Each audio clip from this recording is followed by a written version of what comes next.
I think we're live on the others now, so that's fine. Facebook's not working. It's fine. I'll post everybody So and let them know. we're just all fucking on top of our game tonight, buddy. I don't know that it's necessarily our fault. How's your week been? It's Jesus. He doesn't like us today. It's good, man. How's your week been? Been pretty good. Yeah. You're just gonna talk for a minute while everybody on Facebook know that we're not going live there. Okay. Well, anyway, I'm very excited about the episode tonight. We have a guy I've been going back and forth with a little bit, and something I've been moderately interested in off and on because you know me, I'm all about the different conspiracy theories and or alternative views on things. Right. But we have Mr. David Weiss, who is a prominent voice in the flat Earth movement. Prior to talking to him, I've actually heard his name around a little bit, and so I'm really, really excited. For some reason, if you're listening, Facebook, our link isn't working. Well, I guess if you're on Facebook looking, Joey's posted now, but we got the comment section open. You'll be able to comment, interact with each other, argue, yell at each other, whatever. And we'll probably be taking some calls later in the show. And yeah, buddy. Anything you want to add to that? I'm excited. Oh, tonight we're drinking. Yes. Teeling, single grain Irish whiskey. I've had a little bit of this before. You have not. And before we pour this in, let me get Mr. David up here on the screen. David, how you doing, brother? Cheers, man. Doing well. I've got my tequila over here. Oh yeah. What kind of tequila are you drinking? I'm drinking Casamigos. Oh, nice. We had that a few weeks ago. Lime and a splash. I didn't have ginger beer, so I put in kombucha. Oh, nice. Nice. We had a guest not long ago that he mixed, what was he drinking with kombucha? Vodka? Gin and kombucha, which sounded absolutely fucking terrible to me, but just gin is terrible. Yeah, that's true. I don't know. I don't mind some gin. Well, Joey, real quick, while you're posting that, cheers. Cheers. Cheers to you, David. Cheers. Cheers, man. Glad you're here. Thank you. You drink enough of this, you might feel the earth spin. What a way to do it, though. Right. Ooh, man, that is good. Yeah. So, all right. So, continue. I'm still trying to work this out because YouTube's taking its time as well. So I don't know what the fuck's going on. Anyway, it's probably because I dicked around with the links last week. Government trying to silence us. Right. That's when I was dicking around with the. I think the Facebook we were testing out the crossover with Zoom. I think I probably messed something up, but I'm really, really good at messing up this entire, like, our whole setup from time to time. Like, I'll just hit a wrong button and just fuck it all to hell. So it's always a good time. But you, however, are not a stranger to coming on various podcasts, very media outlets. So I'm assuming you got your game down pat. It's a game in progress. It's a work in progress. Right on. I never know what I'm walking into. It's when people that are like flat earthers, I'm like, yay, flat earthers, and we have a great discussion. And it's people that hate flat earth, we have killer discussions. Right. Because if they listen, their heads explode, turn to gravy, and then they don't know what to do. Yeah, I was gonna say, I would imagine you're probably used to being like already people not liking you walking into the room just based on whatever biases may or may not be there. It used to be that way. It's gotten a lot better in 2021. Unbelievably, there are still people that think the earth is a spinning ball flying through an infinite vacuum. Okay. I mean, it's unbelievable, but I guess a lot of people just aren't thinking, and they're just too tied up in the other bullshit that's going on in the world. Right. Well, it seems like too, though, because even over the last few years, like until you reached out and we'd started talking about this, I mean, I was more aware of flat earthers and flat movement than I had been for years and years and years, because there's been some random documentaries. There's been a lot more of, I guess, probably with media sharing and things being more accessible information wise. It seems like it's become just more prevalent and not as much of I've never heard of that before as much as it was maybe 10 years ago.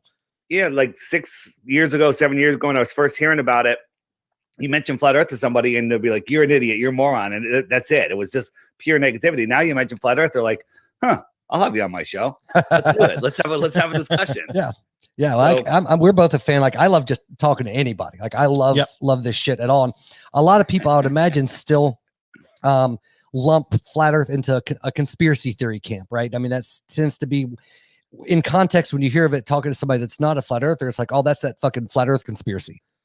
Well, the conspiracy is the globe once you understand it, and the word conspiracy and theory have been tied together as a weaponized term. Right. A conspiracy is when two or more people plan something against, for their own benefit. Do you think that ever happens? Okay. I mean, it happens. You guys are a conspiracy. Yeah. Okay. You're conspiring for your own benefit for something. So the whole thing about flat Earth is, if you just randomly search for flat Earth, you're going to end up at the disinformation sites, Flat Earth Society. You're going to come across the Netflix, documentary, which is really just a deceptive movie called Behind the Curve. Yeah, I saw that actually. I watched that I think last year, and it was creative editing to make it look like it's something it completely wasn't. It's actually it's horrible, and if you saw the behind the scenes, you'd be like, wow, this is the opposite of what they're showing us. Right. Well, and I was talking to my wife about it when we were the last time we watched it, and it was like, regardless of anything that's presented, I mean, you can tell it was cut in a certain way to make certain people look in one light or another light, if nothing else. Like, it kind of set out to say, hey, look, we're going to have flat earthers on, we're going to have these physicists on, and everybody's going to have this fair shake of an opinion. And that is not how it spit out at all. That is not how it spit out. Just in the end of that movie, Jaron was doing we were going to do a laser test, shooting it through 3 holes. And, if it went through the middle hole, which should be higher than the 2 end holes, if the Earth was curved, that would prove there was curvature. But the laser melted because it was so hot. It melted the condenser. So then they were just playing around with the light, and we couldn't see the light through the holes. And then we held the light up higher and we could see the light. And Jaron goes, that's interesting. Cut. That's it. They cut right there. Then we brought the light back down again and we could see it again. Okay. Right. So the fact that we saw it when it was down could mean that the Earth is flat, but we all walked away, ballers and flat earthers, saying this didn't prove anything. There was too many variables, and we walked away. But the movie made it look like we discovered the Earth was a curve and then we hid it. Right. That's what it made it look like. Right. And then the whole thing with that, with the laser gyroscope, they threw all kinds of, because I was a twidget, I work on electronics and shit for a living. So I was like, there are a few things that were pretty evidently cut poorly just for, whatever reason. And the scene on that was cut out where they realized if they raised that laser gyroscope up to a higher altitude, they went up on top of a mountain, it processes at a different speed. If the Earth was a ball, it would still stay 15 degrees per hour. Right. But it proved conclusively that it's the ether that's spinning and not the Earth. Gotcha. But they cut that out of the movie too. Yeah. There was a strange, I mean, really I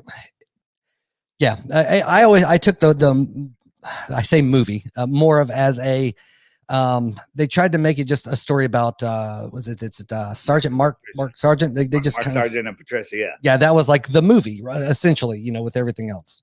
Yeah, it was Behind the Curve, a Netflix deception. Right.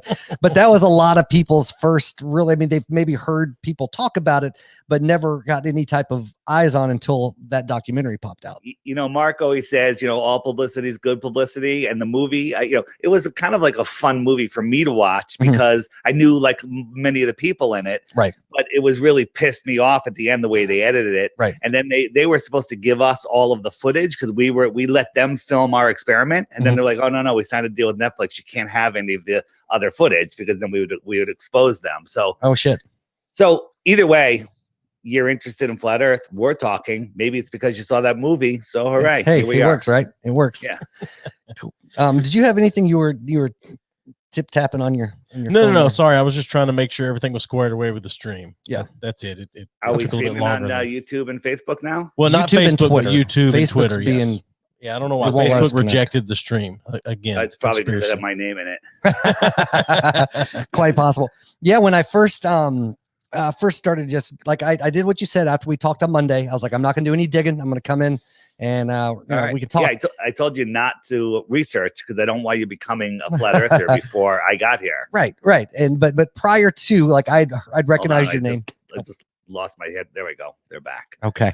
All right, we're good. Okay, I was gonna say, but prior to that, like I recognized your name when I initially spoke with you, so I was like, oh, this is gonna be fucking cool. So I was, we're very excited to have you on here. And again, if you're just tuning in on something that's not Facebook, you can still comment and stuff in the comment section, and we'll pull things up when appropriate, and we will take calls later because I know David's all about. I have a Bitcoin for anybody that can come up with one globe proof. Okay. Bitcoin, you know what a Bitcoin is, right? Sure. Yeah. Right Yeah, on. full Those are- Bitcoin. I use those for at the one Pit bulletproof. Arcade. Like the government But gave you those have out to at the have proof, Millennium. and you can't say photos of Earth. If you have a photo of Earth, show me which photo. If you say, well, somebody crossed over Antarctica, which you can't do on a flat Earth, show me the proof that they did that. Show Right. me the actual proof. So you can't just say, well, look, there's an article that said that this little drone, solar powered drone, boat sailed around Antarctica and it was 13,000 miles. No, you have to show me some proof. Right. Okay. That's interesting. So yeah. And also we're going to take calls, like I said, later in the show, but our rule is you can throw down, you can ask whatever you want. However, if you can debate. If you're a disrespectful fucking prick, we will hang up on your ass. If you're an asshole, I got the phone right here. If you're an asshole, I will hit. Yeah. Now, if it gets heated, that's fine. But but if you're just going to call in, I don't care. Anybody. Really? Okay. You know what? I love it when flat earthers call in, but I love it when people call in that think they have a proof of the ball, because then I could show you that it's really not a proof. Like, you guys are, I can tell you're already secret flat earthers, but pretend you're on the fence. All right. Pretend you're on the fence. What would your proof be that, what is your number one proof that you live on a spinning ball flying through, I think I'm more of a cubed Earth guy. And I think my thing is like, so when the ships go way the fuck out there in the ocean and they get those really high pointy waves, that's where you're going over the edge. And that's how I prove cube Earth. That's cube Earth for me. Are you guys interested in having another flat earther join us? Yeah. Would that work? All right. So let's keep talking, and I'll send the link over to my crazy, great, amazing flat earth friend, Nathan Thompson. Okay. Yeah. Right. I'm out. I'm down. That's fine. So the first question I have for you, and if I missed this during the live stream trying to screw with that, then my bad. But how did you, because I heard I listened to a podcast that you were on a couple years ago, Tinfoil Hat, with I can't remember the guy's name. The other day. So I haven't seen that episode posted yet. But anyway, I listened to one from a year ago. Okay. So I heard a little bit about you. Mate, what, 4 or 5, 6 years now you've kind of been on the flat earth bandwagon, or whatever you want to call it, approximately. Something like that. Yeah. So what got you? Yeah. What kind of pushed you over the, no pun intended, or maybe it is, I don't know, the edge. Over the edge. There is no edge. But what put me over the edge, and no one becomes a flat earther willingly. You go in kicking and screaming because it's the craziest thing in the world. People, when they would, I had a podcast, a conspiracy podcast, and people started sending me flat earth stuff. And I was like, I'm not going to watch that at all. And I banned them from our social media for being so insane. But then a fellow researcher, a woman, Sophia Smallstorm, she told me one day, she goes, I think the earth might be flat, after we were having a discussion. And I absolutely flipped out on her. And I said, send me what you got. She sent me Mark Sargent's clues and something else. And I said, that's it. I went in with a bias, not with an open mind. I'm going to prove that the earth is a ball and prove flat earth is insane. And 2 weeks later, I came out the other side looking like this guy down here below me, Nathan, going, holy crap, the earth is flat. Nathan, unmute. Welcome. It's good to see you, Dave. Thanks for having me on. Yeah. Guys, I've been testing Earth full time for 2 years. Before that, it was part-time for 3 years. I used to run the largest research group in the world. We had 140,000 people. We allowed globe earthers to come in there and ask questions. So if you have any questions, super chat or just ask questions, tag this guy in the chat. Dave and I will get to the bottom of it.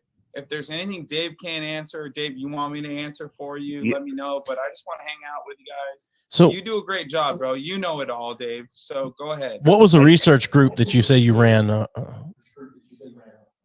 I ran the group called the Official Flat Earth and Globe Discussion. We had 140,000 people on Facebook. Okay.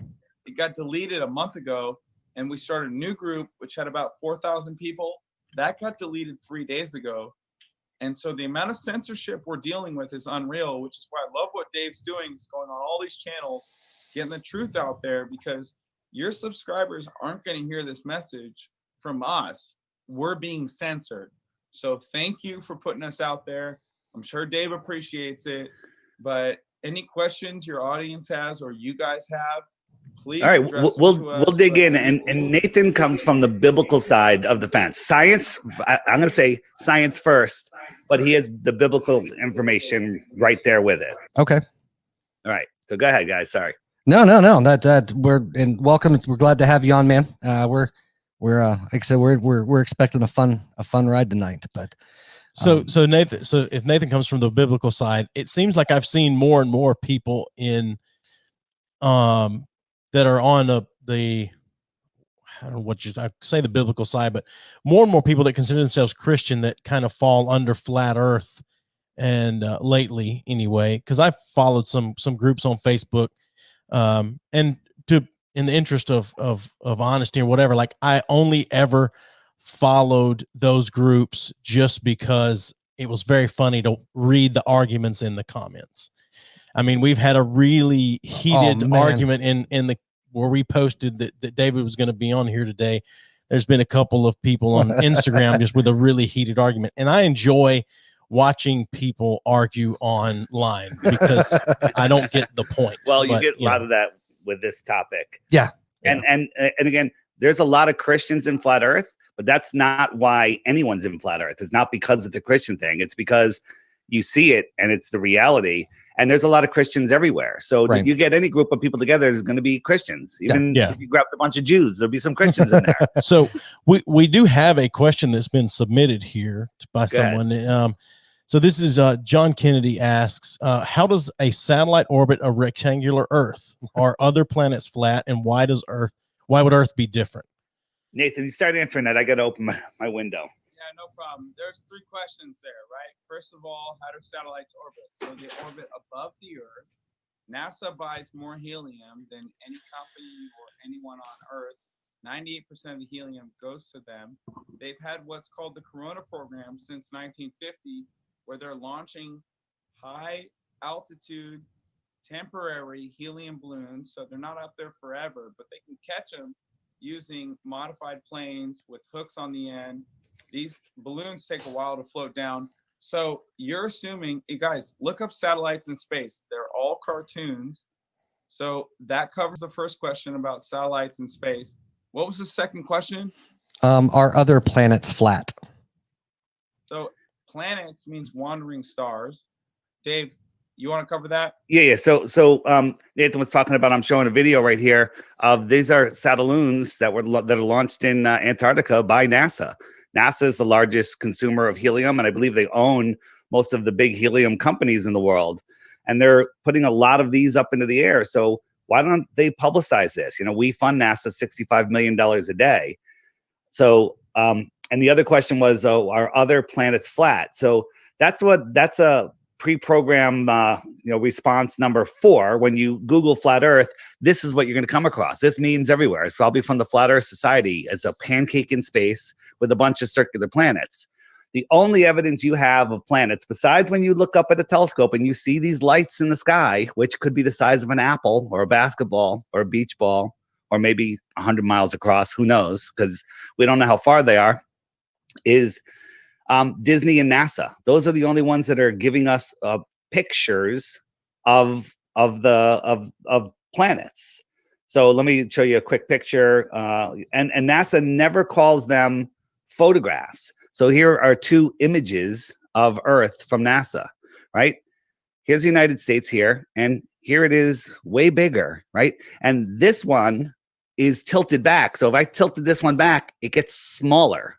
It doesn't get bigger. It gets smaller. It's still twice the size. Something's wrong here. Do you see something wrong with that, guys? Yeah, America's getting bigger. Yeah, but the fact is, where are the rest of the countries? Where are the rest of the countries that are on that map? Right. They're all on the other side, all of them. Russia, China, Alaska. Oh, there's Alaska. So I got to go back to something that Nathan, that you said, that planets are wandering stars, because I can't just let you slide by on like, what planets are wandering stars. What the hell does that mean? Can't hear you, Nathan. Muted, Nathan. Lost you. Nathan muted. There you go. Call me out on that. I love it, bro. Call me. No, it's not so much calling you out, but I mean, you got to explain that, because to say a planet is a wandering star, surely you understand how, to someone that doesn't understand, how asinine that sounds. Yeah, you know what? Let me jump on that.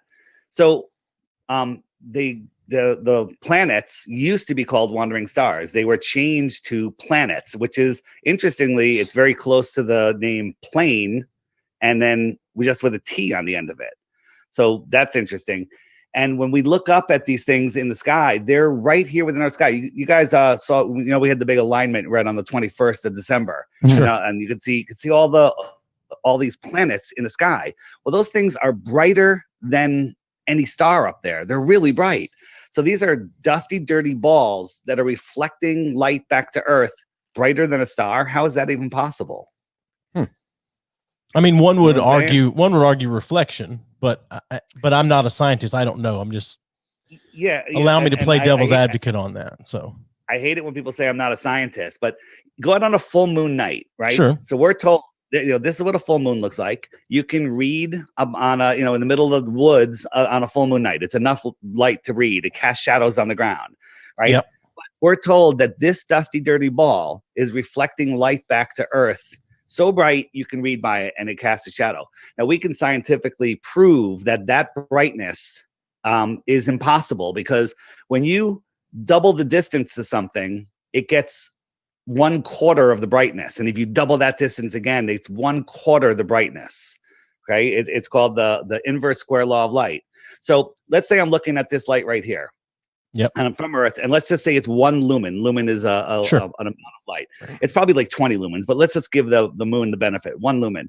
And if we went halfway to the moon, 238,000 miles, went halfway, it's 4 lumens. Then if we cut that distance in half, it's 16 lumens. And that in half, it's 64 lumens. And it keeps quadrupling. And when you get to within like 100 miles of the moon, Nathan, do you know the exact number? I say 10 million. It's some ridiculous number of lumens that would melt your eyeballs. Okay. But this is what we're shown. This is what we're shown. You want to add to that, Nathan? Yeah, the math is so ridiculous, guys. According to the angular size of Mercury, it would be 0.003, the angular diameter of what we would be able to see, and the human eye can't pick up more than 0.02. So with the numbers they give us in the distance to Mercury, we wouldn't be able to see it, but we clearly do. Without telescopes, without Nikon P1000s. Also on top of that, because you asked me about the sky. The sky does nothing for the globe Earth argument. We have 86 constellations since the beginning of time. Orion, Big Dipper, Little Dipper. Those don't change, so we're not blasting through space. We have a northern star. They've used this northern star to celestial navigate for thousands of years, using astrolabes and sextants. Also, they've been lining up megalithic structures with the sky. It's called astroarchaeology. Then you have the star trails, which show stars circling Polaris in perfect circles, unless they're near the horizon, which would cause the lights to be refracted downward, and you would get kind of like an egg-shaped circle around the Polaris. But then you have the impossible lunar eclipse, right, which you can't explain on the globe. So I know I'm not trying to filibuster or gaslight you guys. I'm just saying the sky does nothing for the globe at all whatsoever. Everything we've observed for thousands of years is the sky is a map. It's a clock. We've been using it to celestial navigate. And anyone pointing up the sky and trying to defend the globe that they believe we live on it's a red herring argument. They're not focusing on the floor. They're focusing on the sky, which I'll repeat, does nothing for their argument. All right. So do you guys understand what when you're talking about angular resolution limits of your eyes? Do you want me to explain that real quick? Sure, go ahead. Yeah. So when I hold my hand here, it's filling 180 degrees of the screen. And as I go away, its angular size just gets smaller. So its angular size is getting smaller and smaller and smaller. Right. And when it gets down to 0.02 degrees of a 360-degree arc, which is really small, your eye can't see it. Right. So things reduce really fast. So, for example, if the sun was right over our heads, it would fill the entire sky. You look up and that's all you would see. And then we move the sun away and it starts getting smaller, right? So I'm just showing you what this sun does, this ball, over just 100 yards. And it's just going to go and it gets smaller and smaller and smaller over 100 yards. And at 100 yards, you can't even see it anymore because its angular size is too small. Now, if I zoomed in on the picture, you would be able to see it. So think about this. The sun, they tell us, is 93 million miles away. Okay. So look, in 100 yards, it got so small, you can't even see it. Right. So the sun is 93 million miles away. And it's the size of my fingernail held at arm's length. Okay. It's a little spot in the sky. If I doubled the distance, remember, if I had it right next to us, it fills the whole sky like this. Right. And then it turns into a little tiny dot. If I doubled the distance, how much smaller is it going to get? Right. A lot smaller. Sure. Right. If I went 8 times farther, do you think you could see it? Yeah. You guys are smart. You're absolutely right. Well, sure, I get what you're saying. The thing about it is that ball that the guy in the video is holding up is still, even though it's right up there. Okay, I can't see who it is. I can only see a ball. Yeah, cheers. But so wait, I think this says more about you than me, buddy. No, I'm just kidding around. So I'm just saying, like the ball that your girlfriend is holding up to the camera. I get it. It's all the way up at the camera. It's still according to what we're told anyway, so much significantly smaller than what the sun would be. To me, it seems as though that still doesn't make a lot of sense. Well, let me say, if the actual sun, the way they tell it to us, was a mile over your head, you agree it would fill the entire sky. Absolutely, sure. So then we move it just 93 million miles away. It's now the size of a nickel held at arm's length. Yeah. Right. Okay. If I went 8 times farther, it's going to keep getting smaller. Right. You're not going to be able to see it. You guys realize that. And its angular size would be too small to see. Well, that distance 8 times smaller is what's known as a light hour. Okay. Yeah. So we look up in the sky. They tell us there's 100 billion stars in our galaxy. And they tell us the closest one is 4.5 light years away. That's a little bit more than 8 times farther. Right. And then we still think that we can see them with our eyes. That's insanity. Yeah. Right. When you really think about the numbers, it's insane. The closest one is 4.5 light years. The rest are farther. And I just proved to you that a light hour is impossible to see something the size of our sun. Okay. All right. Okay. Sure. No, listen, I'm not arguing with you guys. I'm just giving you guys information. Something you never I'm not arguing about. with you. I'm just trying to play devil's advocate is really what I'm trying to do. I love the devil. Guys, can I add? I'm sorry. Can we take that clip? I love the devil. Is that what you just said? Can I use that for this episode? I love the devil. No, with your phone though, can you get a little closer to the mic? We're having a hard time. You're really quiet. Yeah, someone's asked if we could turn you up. We sorry, anyone listening, we don't have control over Nathan's microphone. Nathan's just really a quiet talker. Yeah. Can you hear me now? That's a little better. Yep. All right. So I love when you play devil's advocate, but I wanted to add to the sun being small and localized. We have what's called crepuscular rays. Now, if you take a video or photography class, they'll teach how to recreate crepuscular rays. You need 3 constituent parts. It's localized light, some type of obstruction, and particulates in the air. There's no other way to recreate crepuscular light. So the sun is the localized light. The obstruction would be the clouds. And the particulates in the air would obviously be the medium that we reside in that's full of nitrogen, oxygen, dust, mist, all that sort of thing. Now, on top of that, you've got fauna and flora in the north and south is drastically different. So in the north, we have reindeer and trees. In the south, it's ice and penguins. So we're not on a tilted ball orbiting around the sun, because the climate and atmosphere and the plant life is not analogous in the north and south. On top of that, you've got fauna, flora, drastic temperature variations in the daytime. So at the morning and the night is way colder than high noon, especially near the equator. So this right here is proof that the sun is getting closer and closer as it moves over our head, like a heat lamp moving over a pizza. And that's why we experience these drastic differences in daytime temperature variation. So it's not just that, it's the crepuscular rays, the drastic differences in daytime, the fauna and flora, everything Dave talked about. Guys, the sun is small and localized. It's not 93 million miles away. All right, Nathan, we got it. We're gonna take one thing at a time. Nathan, we're gonna have you on for just a couple more minutes, and then we're gonna take another route. So, any any final words, we'll go from there, guys. What else you want to hit? I had one question that just popped up that somebody asked, and I know we haven't quite hit the gravity thing yet, but yeah, we'll hit that. And if you have a biblical question before Nathan goes, hit him up with that if you have any of those. So Paul, we'll get back to you here in just a second, buddy. But yeah, does anybody have any biblical questions that want to pop up on here? The gravity one's good because gravity's been changed in the last 100 years from mass attracting mass to the bending of space-time. The bending of space-time is a reification fallacy. You're assuming that space, which is nothing, and time, which is a concept, can bend everything and create your heliocentric model. So I don't mind questions about gravity before I leave. I'd love to answer any questions about the Bible before I leave. Thanks for having me on. Dave, thanks for sending me the link. Appreciate you.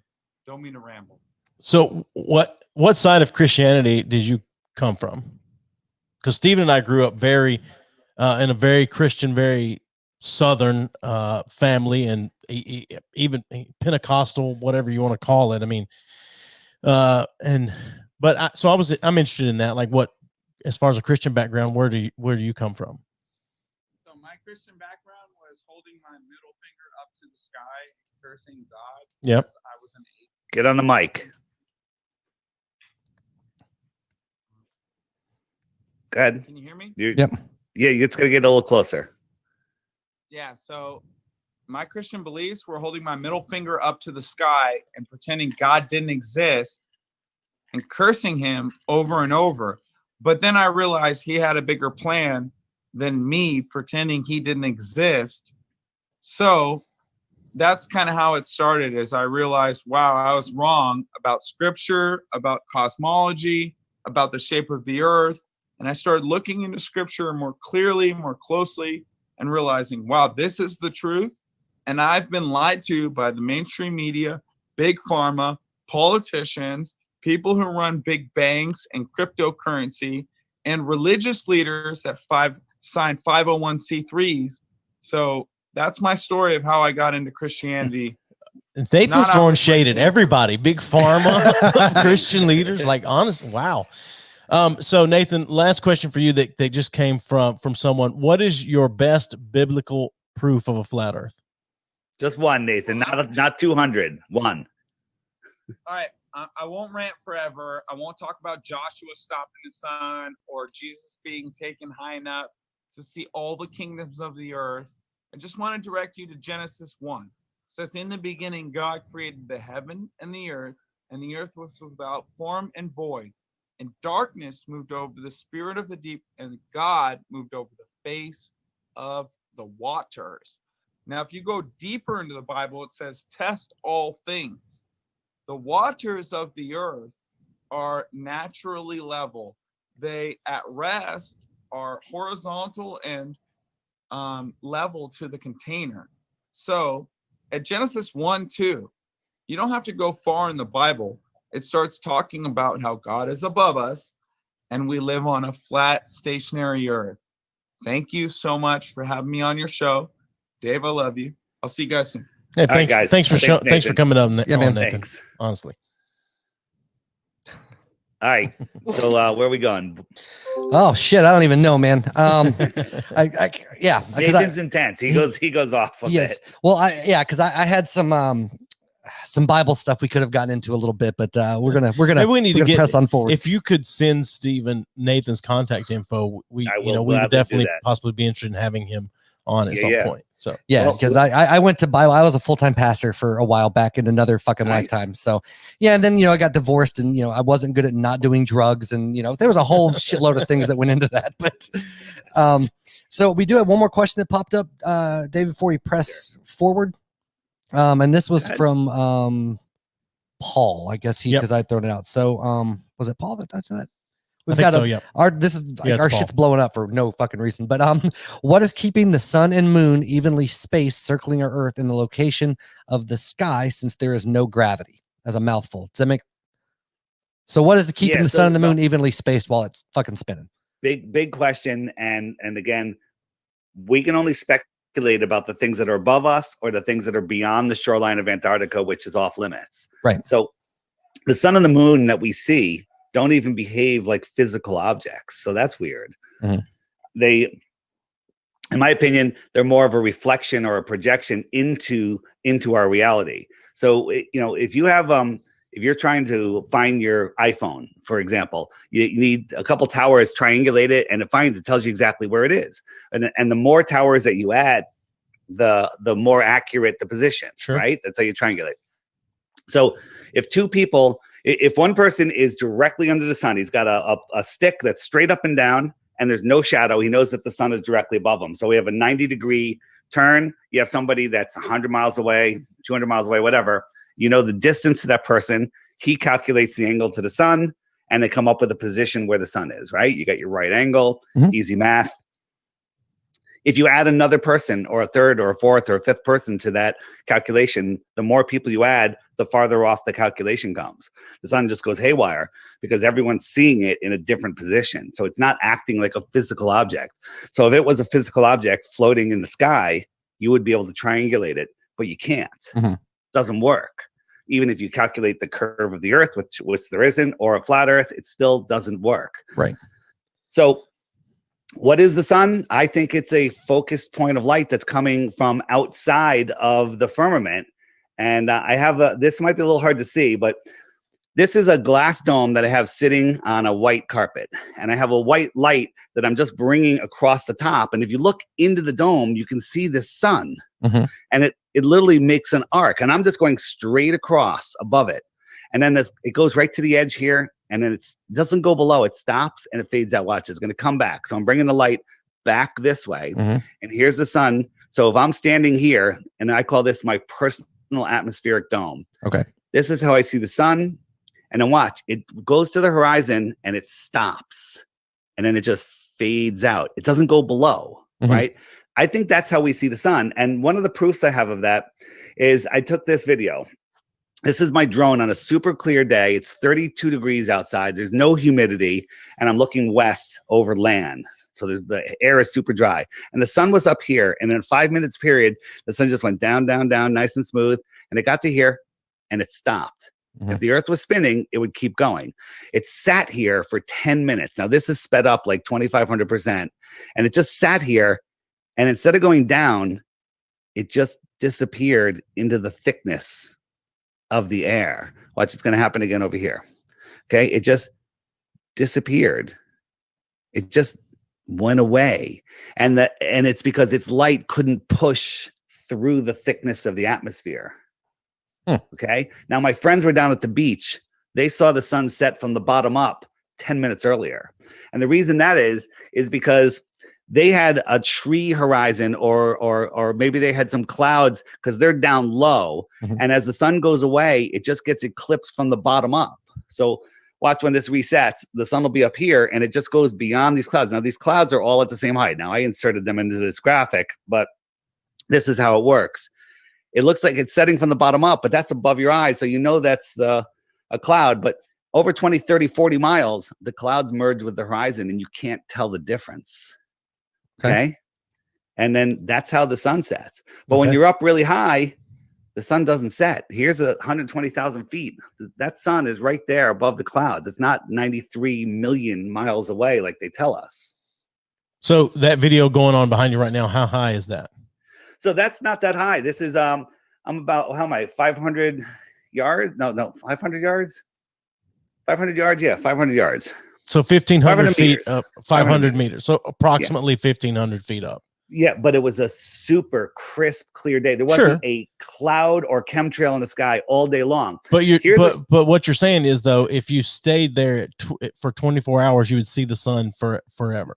No, absolutely not. Because it disappeared into the thickness. The sun can't push into the thickness. Now, this was even a clearer day on, I think this is in Africa. And it was dry and up high and super clear. And the sun literally came down, down, down, and it stopped. And then it just sat there and then it went away, right? Yep. This was even a clearer day than I did. So here's the sun. It should be going down, but as you can clearly see, it's going away. You know, the fool on the hill sees the sun going down, but the eyes in his head sees the world spinning round. It's just going away. What does Paul McCartney have to do with it? Yeah, well, he's singing that song. They knew I'm just something. kidding. The Beatles. Come on, haven't gotten into the Beatles conspiracy? Oh Matt? yes, I love the yes. Beatles. Yes. Oh yes. Yep. There's a good book out called The Walrus Was Paul. You should check that out. All right. Anyway, You read a book? So no, let's listen talk to it. about the fact that we can see too far, Okay. right? So if the Earth is a ball, things should disappear over the ball, like ships, right? Bill Nye, the line guy with the bow tie, tells us that ships go over the horizon, and he's absolutely right. If the Earth was a ball, ships would go over the horizon and disappear from the bottom up. But they disappear from the bottom up for the reason that Nathan brought up, which is the angular resolution limits of your eyes. That's one thing. Mhm. Another thing is when you're looking over water, the closer waves block smaller things in the distance. Now, if I had a giant ship with a 2-foot wave in front of it, you're not even going to notice the wave. But Sure. if that ship went far, far away and was only this big, that 2-foot wave might block that entire ship from the bottom up. Right. So here's a shot. And now I don't have time to show you a boat sailing away for 3 hours until it disappears. You'd be So surprised at how much time we have. Yeah. So check this out. Nothing's on the horizon. Nothing's here. Mhm. Nothing's here. And we're zooming in, which is, making like the boat coming closer. Right. And look, here's a sailboat. Now watch the sailboat carefully. We're going to zoom all the way in. By the way, these people are naked on the boat. I don't want to tell you, the ones on the front. I'm jerking Right. off already. So watch when it I'm goes sorry, away. YouTube. It looks like it disappears from the bottom up. It looks like it's going over the horizon. Right? We Lost my sound again. God damn it. Here we go. I'm back. All right, we still got you. And- So. And so I know you could hear me. I just, I can't hear you. So at that point, I don't care. Neither do So we. watch it again. can Watch hear it each very other. carefully again. So when we zoom out, it's the same thing you would see when a boat just sails away. So we can see the boat, we can see the bottom, we can see, this is how much hull it has. Now watch, it looks like half of it's gone. Now it looks like the boat's gone except the mast, right? Mhm. Except the very top of the boat. Now just the mast. And now you can't see it and you think it's over the curve, but then we zoom in with our consumer grade cameras, super zoom cameras, and there it is again. Right. Okay. So it's not going over the curve. So, Sure. Okay. No, I'm saying I get that. I mean, things can get far enough away from you that you can't see them. So I get that. Right. So things going over the curve, things disappearing from the bottom up don't prove that we live on a ball. And what proves that it's not a physical horizon is that we can zoom in and bring them back again. Okay. So Well, it looked to me like as you zoomed in, you still couldn't see the bottom of the boat, though. Well, that's because of the small. No, I waves get. that are in I front of it. understand I call that, but the- it still looks like it. It still looks like it's significantly less than the beginning of that video. All right. So here we're looking out, and there's Casamigos Mountain is out here, and you can't see it. And any baller would say, "I'm going to pull these out." You guys there? Yes, sir. You guys can't hear me, of course. Yeah, No, we can hear you. We got any you. baller would say that you can't see it because it's over the horizon. Right. But on a couple days of the year, the sun lines up with the mountain. And as it moves into the distance, it kind of backlights it so much that you can see the outline of this mountain. So this is Casamigos Mountain. When you look at it on the map, you can see that all the features are the same. And the very top of this mountain, okay, according to heliocentric curvature math, should be, I think, a mile below the curvature. But not only can we see the top of the mountain, we can see the entire mountain on this day when the sun goes beyond it. Okay. This is, I think it's 175 miles, and the curvature is ridiculous at that distance, according to a 24,901 mile ball. And the only thing the ballers say is this is refraction. The mountain is floating up in the sky, and that refracted mountain is able to block the sun, which is ridiculous. This is a mountain that's right there. You can see it because the sun is backlighting it, and you can see it. But when the sun was up in the sky, you couldn't see it. That's the same thing that I showed you with the sun disappearing, right? Because the reflected light off the mountain isn't even nearly as bright as the sun, so it can't push through all of that atmosphere. So it's going to reset in a second. But when the sun's up higher, you can't see it. Okay. I'm just showing you that atmosphere does a lot of funny things to make you think you live on a ball. Right. Okay. So actually, I have. I don't know if this is in line or not, because obviously I don't know the math, the circumference of the Earth, the ratio to when you would actually start seeing the curvature based where we are at and all that good shit. But I do have a question about the atmosphere, because obviously that's at least a commonality, that there is some type of atmosphere, right, between globe or flat Earth. Breathing, I'm here. Exactly. And so I know that there's a few different, from what I remember reading and seeing, different schools of thought even within the flat Earth regarding a dome, infinite space, or whatever's over that. So in that instance, I don't know which one you subscribe to, but with a dome over the top, that obviously makes sense of what would be holding in breathable air, like a terrarium, so to speak. But in the case of there not being a dome, like in that school of thought, like that's when I'm like, oh, well, then how the fuck is there an atmosphere, unless it works the exact same way it's supposed to, and it's more of a filament, or not filament, but atmosphere. You guys are asking great questions. So let me answer that. That's the nicest thing anyone's ever said to us. The way you guys set me up for this, I was expecting something way bad. Okay. And I was prepared, and I'm ready. But you guys are asking more intelligent questions than half the people I talk to. Goddamn right. Suck it, InfoWars. So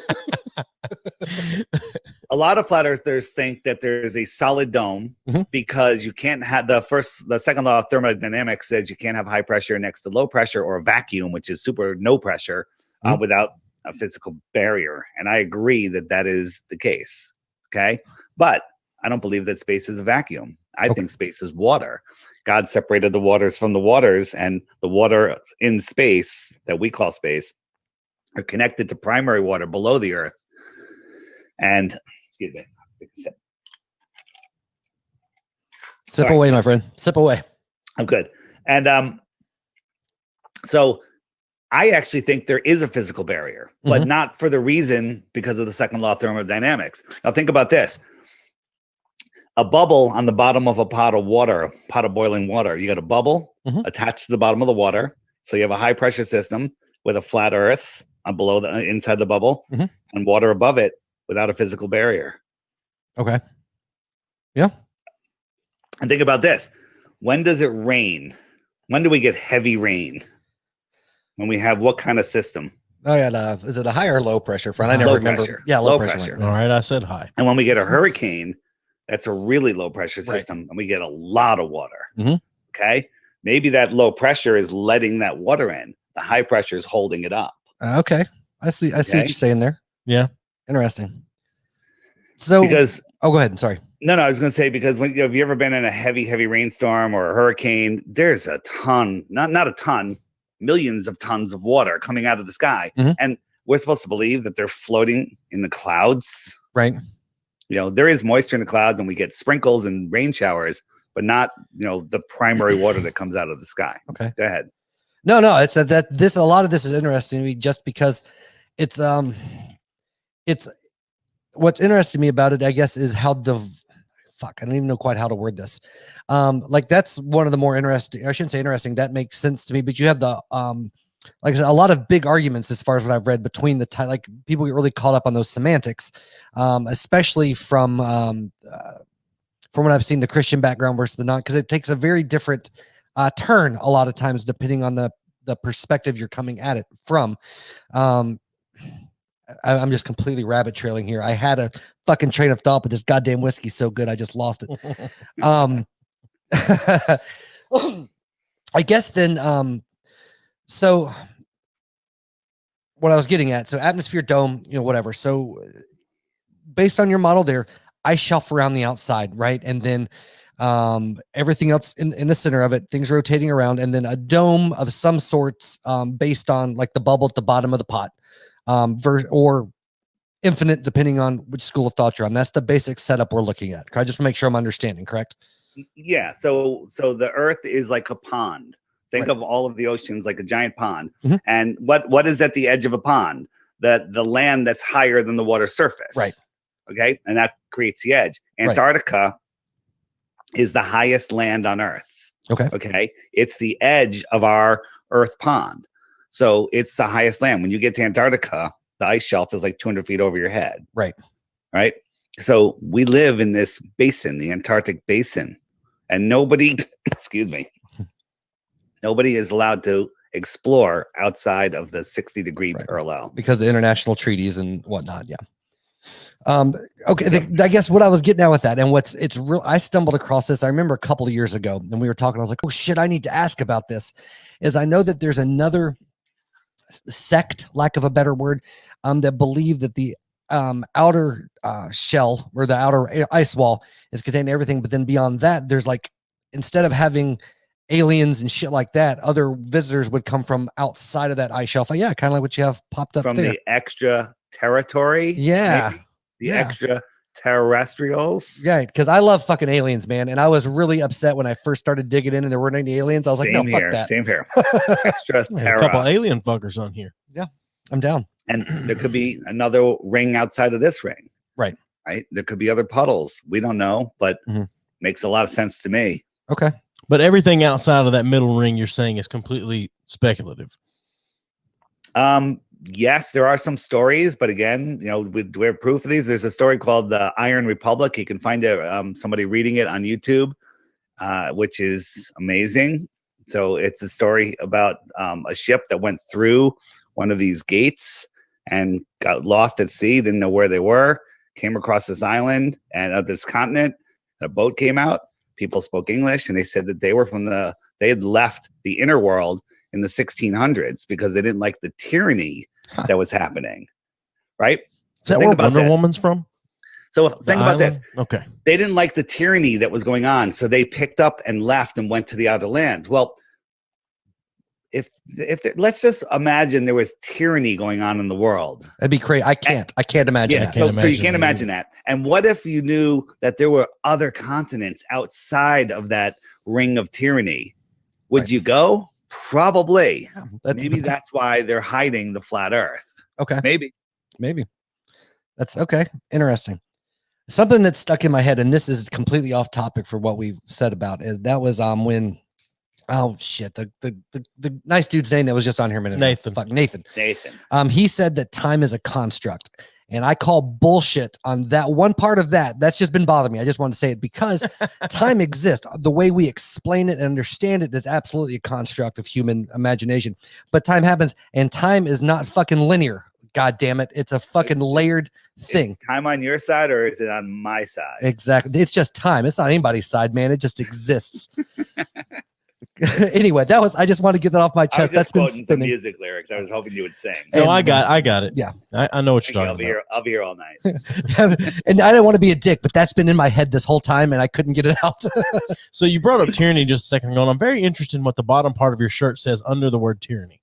I saw the top and it says, whatever is keeping sick people from traveling around. Quarantine is keeping sick people from traveling, and tyranny is keeping healthy people from traveling. Oh, nice. Okay.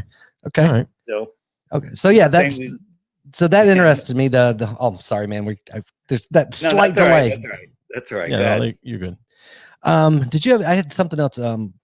Because you tend to fall in more of the, I guess looking at it from perspective and just falling into it. And this is what you've been convinced of, but you're not coming at it from the religious side of things, correct? This is more of but before I discovered flat Earth, I was a nihilistic atheist that believed that my actions didn't matter. Mm-hmm. I was here for be a good person, and that I was worm meat afterwards, and there's no God. And anybody that thought there was a God, I thought was a religious fanatic. But then I discovered, okay, we don't live on a spinning ball. And we live on a flat Earth. It's not the shape of the Earth that matters. It's the fact that it's created, and it's created for us. Okay. So there's a creator. Now, you may say that's a God. You may think that's a bearded man in the sky. You may think that that's a collection of everybody. It could be our soul. Who knows what it is? Right. Okay. That's your own journey. And that's it. But there's a creator. So that changes everything. Okay. And, once you see that, and that's when people say why the lie, besides they don't want us to defect when they try to, lock us down. They're hiding God, in my opinion. Okay. They want you to believe that you live in a heliocentric universe where you're flying through infinite space and your asteroid could take you out at any second, and you have no meaning, you have no power, when the opposite is true. We're at the center of creation, and that our thoughts create our reality, and nobody has dominion over us. Okay.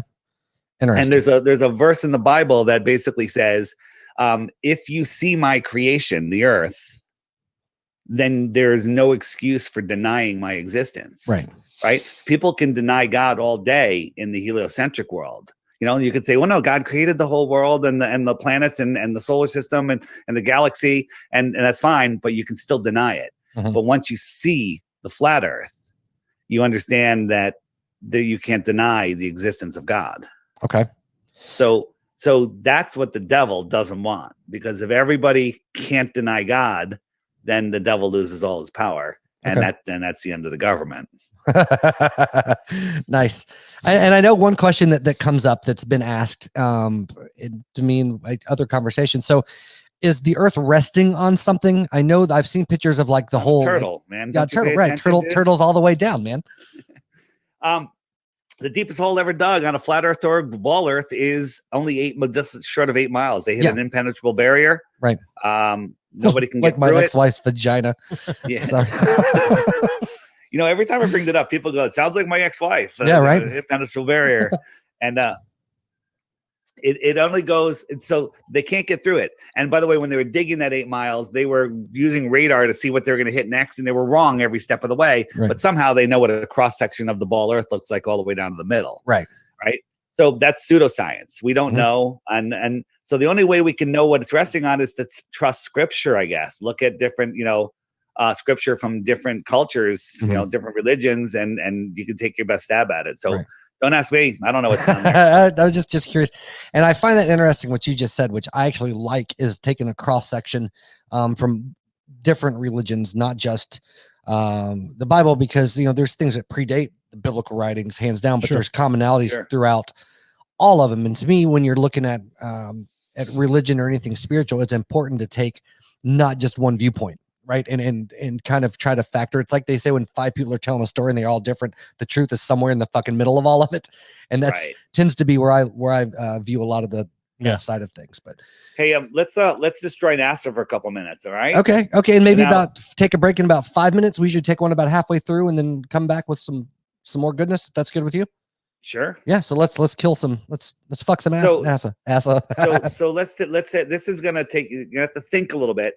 So this is the official picture of the Earth that I showed you earlier, and the two of them from NASA from 2012, right? And we're told, science tells us that the diameter of the ball, not the curve, just the diameter through the center of the ball, the diameter of the ball is 7,817 miles. These are scientific pseudoscience facts, right? So we can also look at, hey, there's Baja, here's Mexico. We can look and know the distance between Baja and Mexico, right? And it's 900. What is that? I'm looking at it backwards. 934. Okay, 934. So here's that segment, right? Here's that segment, same size. And so 934 divided into 7,817 is 8.5 segments. It goes in 8.5 times. So if the Earth is this distance, we should be able to fit 8.5 of these from here to here. But we can't even, I don't even have 8.5 on here. I have 7.5 on here, right? Yeah, 7.5. So they're lying about everything. Okay. Either the Earth is tiny, which we know it's not, or this is a painting. Which one is it? Right. Well, I know any for the most part, full photos of Earth, they're all composite images based on supposedly satellite data and electromagnetic telescopes, all that shit. So it's like anytime you see a photo of Jupiter, right? You'll see it's based on composite imagery from different shit they piece together. But yeah, I'm following. Right. Or Pluto, and Pluto just happens to have like a desert that's shaped like Pluto's head. Right. That just could be my imagination. Right. This is a picture of Pluto that they took flying by with a 1.5 megapixel camera in low light, and it looks like Pluto the dog, which was created the same year that Pluto the planet was discovered. And Walt Disney and Werner von Braun are buddies. So Werner von Braun is the Nazi. Oh, don't even get me started on Werner von Braun, man. We both come from that Alabama. area. Yeah. We both come from that. I got a different take on Werner von Braun, right? So you know about Project Paperclip? He was brought over to run NASA. I call bullshit on the whole thing. I think he's an actor from Hollywood, and he's playing the part of a Nazi scientist. Okay, interesting. That's just my opinion. Okay.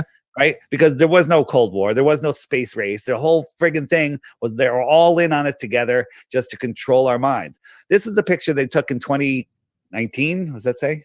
2014 and 2016. I'm looking at it backwards, and the tequila, I'm seeing it forward, but I'm thinking it's backwards. I gotcha. And they said, this is the Northern Lights. Does that look like, I don't even want to say Photoshop because that's an insult to Photoshop. Okay. But let's just say it's real.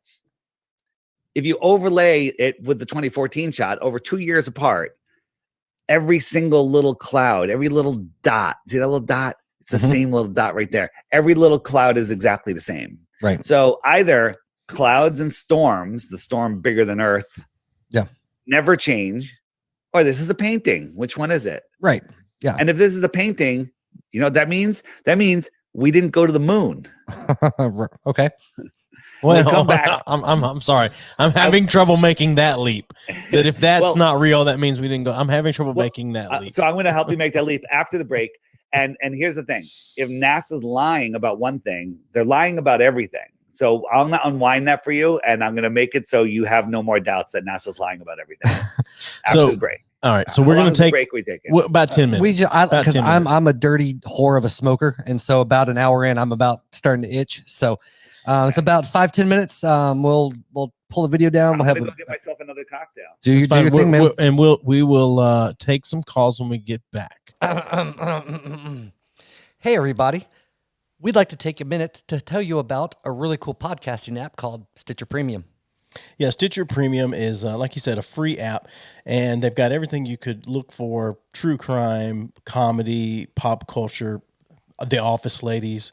I think Conan O'Brien's podcast is on there. There's lots of things on there. And archives of all those things. Oh, yeah. And smart lists. Yeah, the smart lists. That's what I was about to say, you fuck.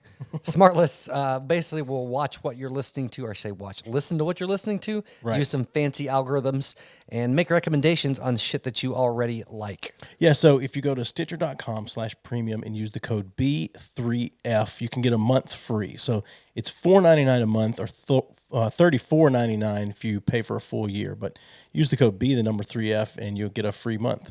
Check it out. All right, my friend, can you hear us? I can. All right. Took a little bit longer than 10. We were out there running our mouths for a little bit too long. No worries. I just got back myself. All right. Got your refill? I did. So, you guys have my app? You familiar with my app? I'm a little familiar with it. I do not have it. I take a strong stance on paying for apps. I understand. Do you have an iPhone or iPhone? iPhone. All right. I'll send you a free copy of the app when we're done. All right. Okay. Well, thank you very much. I was telling him outside too, man, whenever the COVID restrictions lifted, because I know you speak at Flat Earth conferences and such from time to time, correct? Correct. If you'll get me a ticket, man, I will straight up. I'm about 4 hours from Charlotte. I know there's one there, but if you'll get me, I'll fucking come up and hang out at a Flat Earth conference. I'm 100% down. So, go ahead. Well, I was just going to tell everyone, give us a couple of minutes for David to say whatever he's fixing to say, but we'll open the phone up for people to call. The number will be on the screen. The number will be on the screen. Unfortunately, we're not a professional studio, so we can only take one call at a time. Right. So if you call and we don't answer, then just know that you're going to have to wait till the call's over and try to call back. Right. So we're pretty goddamn professional, though. Pretty close. I think we are. Pretty close. All right. So let me share the screen. And is this on? Can you guys see that in full screen? Yeah, absolutely can. Cut off. So this is going to take 2 minutes. I'm just going to explain how the flat Earth works. Yeah. So the Earth pond is the face of a clock, and the sun is pinned to the hour hand, and it goes around once every 24 hours. That's why the controllers were like, "Hey, we're giving them clocks. We better make the clock make it go around twice, so they don't figure it out that it's actually a sky clock." Okay. Okay. So wherever the sun is, it's noon. It's noon in the center of Africa right now, and it's early morning, on the east coast of the United States as the sun approaches. Let's speed it up. You'll see the sun is going a little bit faster than the moon, and it laps the moon once every 28 days. So the sun keeps track of the hours and the days. The moon keeps track, with its phases and position, keep track of the weeks and the months. Okay. And I slow it down, and I turn on the stars. The stars spin just slightly faster than the sun.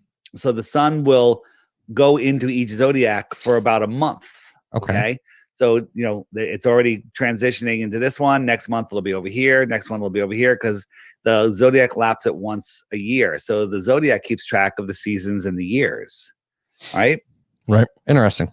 The north, excuse me, the north is at the very center of the flat earth. Every direction away from the center is south, and east and west are circles around that center. Right. And I have a little video I can show you when we're done of how east and west are circles. And that's how you circumnavigate the world. Billions of people have done it where they dead reckon east or west. So if I dead reckon east, this is east, this circle. Mm-hmm. Okay. And I go all the way around. And guess what? I come right back to where I started. I went around a ball or went around the lake. Okay. Okay. That's how compass works. But you have tons of questions and you hit the question mark, up come all the questions, Hey, what about gravity? What about ships over the horizon, like we talked about? Or, what about southern flights? Or, why the lie? We can see too far. And if I click we can see too far, up come a playlist of videos that'll show you things on how we can see too far.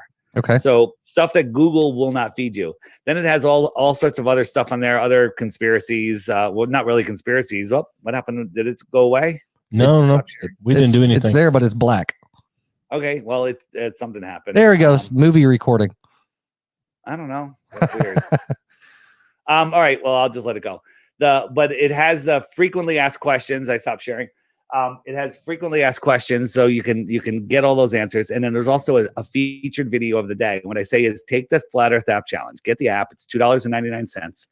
And watch the video every day for 2 weeks. I do short ones during the week, longer ones on the weekend. Within 2 weeks, you too will lose the respect of your family and friends because you will become a flat earther. Too late. Okay? Yeah, that because we already had the respect of our family and friends. Right. Yeah. So, and again, I have a Bitcoin for anybody that can do that challenge and come up with a question that's not answered there that proves that the earth is flat. The earth is a globe, and you won't be able to do it. So Okay. I'm not worried about losing my Bitcoin. So it's called the Flat Earth, Sun, Moon, and Zodiac Clock app. You can Okay. put your camera right there if you're looking at a computer, and you'll have it. And I will gift it to you because $2.99. I don't want to, I understand. Well, and two, after the show, if you'll give us email me some links of stuff, and we'll be sure we put up the show stuff and post, because we live stream while it's on, and then it all goes off, and then we post the episode audio on Mondays, and then the video comes out on Wednesdays. So, very good. Very good. We had someone comment that says space as prescribed by NASA/Disney is a violation of the second law of thermodynamics. Tonight is the first night I've heard Disney brought in to the conversation on flat Earth and globe Earth. I mean, so that's an interesting, just Walt Disney and NASA work together, And Henry Ford had nothing to do with it. I mean, look at Walt Disney. You guys are younger. When I was a kid, we had Sunday night with Walt Disney, and freaking Werner von Braun was on with them. They had rockets. Explaining rocketry. It's all programming. It's all just to brainwash kids into believing in this space. I mean, even there's adult men that wear Star Wars shirts, for Christ's sake. Okay? He's got one on right now. Oh, he got one on right now. That's what he's doing. Oh, I didn't even see that. Sorry. Oh, God damn it. All right. That's all the time we have tonight. By the way, I love Star Wars. I love it. It's great. But you're watching essentially something as realistic as a cartoon. Oh, absolutely. We are infected with cartoons. This is what controls the world's minds. Yeah. These two cartoons, without saying too much, because I don't want to get you banned off of Facebook or YouTube. Oh, I don't care. Our minds are being controlled by cartoons. Okay. Gotcha. Interesting. So, NASA does all of their training for the International Fake Station in a pool with green screens, and they show us stuff like this. It's insane. Yeah. And I've seen some of that shit is a little bit crazy, watching some of the stuff with the green screen. So check this out. I have a question for you.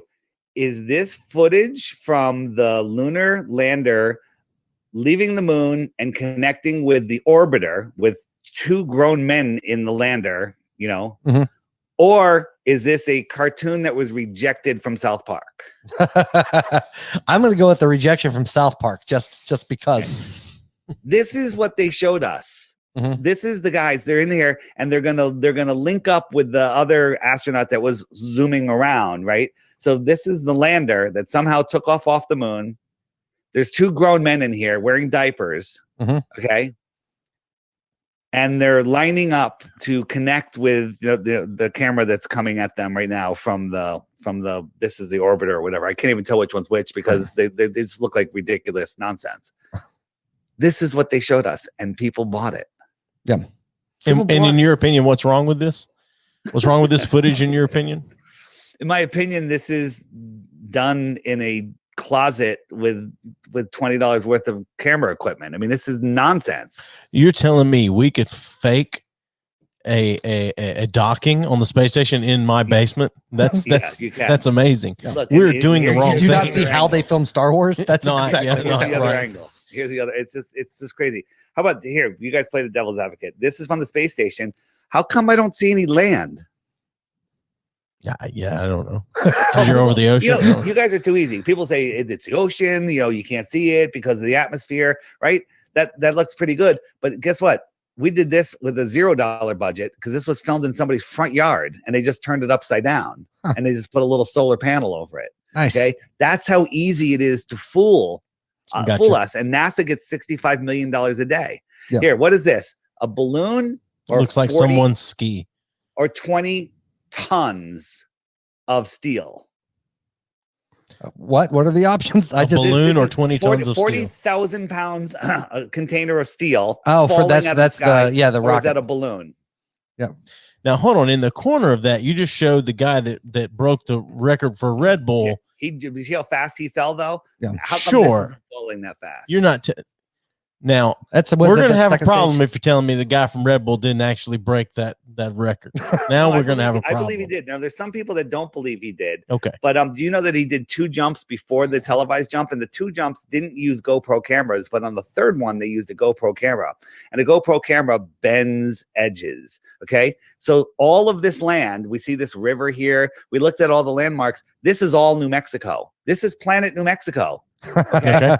This is planet New Mexico. If this is New Mexico, the Earth is smaller than the United States. The United States would cover the entire Earth. Okay, this is New Mexico. Goddamn right. Now, here's the question you have to ask: is Felix Baumgarten a liar? Sure. Or was he deceived? Right. Well, how do you deceive a guy?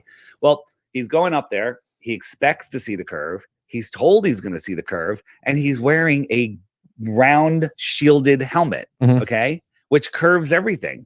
Get a round shielded helmet and go look at a horizon. It's curved. Okay. So maybe he saw the curve. Maybe he thought he saw the curve. Right. Or maybe he's a liar. I don't know. Yeah. Okay. So all right. I just want to say F.E. Viking, whoever it is, he made a comment, said space, spakes, fake, and gay. Yeah. I'm like, space doesn't have a goddamn sexual orientation. I almost wore my it's all fake and gay, and it was a rocket and a planet. Yeah. I have a shirt. It's all fake and gay. Yeah, you guys don't give a shit about political correctness, do you? Well, fake and gay. So Claire, we have a viewer named Claire that says, if Earth is an enclosed system, how do we put rovers on Mars? To which your supporter here says, if you believe rocks float in the sky, then you have rocks in your indoctrinated head, and that Mars is Devon Island in Canada. Here's a picture from the rover. You can tell it's the rover because you can see the corner of the rover. The camera caught it. And here's a picture from Greenland. And it's amazing how Greenland has the exact same hill with the exact same features that Mars has. Right. Okay. Yeah. They're completely full of shit. NASA's a Hollywood studio. Okay. And supposedly they're taking $65 million a day from us for it, but I don't believe that they're getting $10,000 a day. Right. I have seen some. Hold on a minute. Then where's my fucking money going? Yeah. Well, they're taking not to roads. They're using it against us. So. Yeah. Yeah. I mean, in all fairness, though, if I could be part of something like that and collect a bunch of money for fucking. You better be careful. That's what Joe Rogan said. And look what it got him.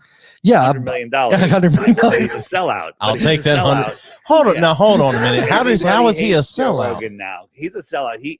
Because Joe Rogan was the poster boy for we never went to the moon. There's no way you're ever going to convince me we went to the moon. Sure. He was laying out stuff. He was convincing people. He was waking up a lot of people. Sure. And then he went on break. He took a vacation all of a sudden. He comes back. He has Neil deGrasse Tyson on. And Neil deGrasse Tyson does something. He goes, oh. And then all of a sudden, Joe Rogan has a television series, contract. He's making all of this money. What television series did he have? He had Joe Rogan Explores Everything. And the first one he did was on chemtrails. And it was such a freaking ridiculous piece. But he sold out. And we even have a video of him saying, I'll lie to my mother. You'll give me the money. I'll lie. You know, he admits he would sell out. And I'm not going to lie. I absolutely would too. For that much money and comfort, I will fucking lie to anybody. I'll lie to my children.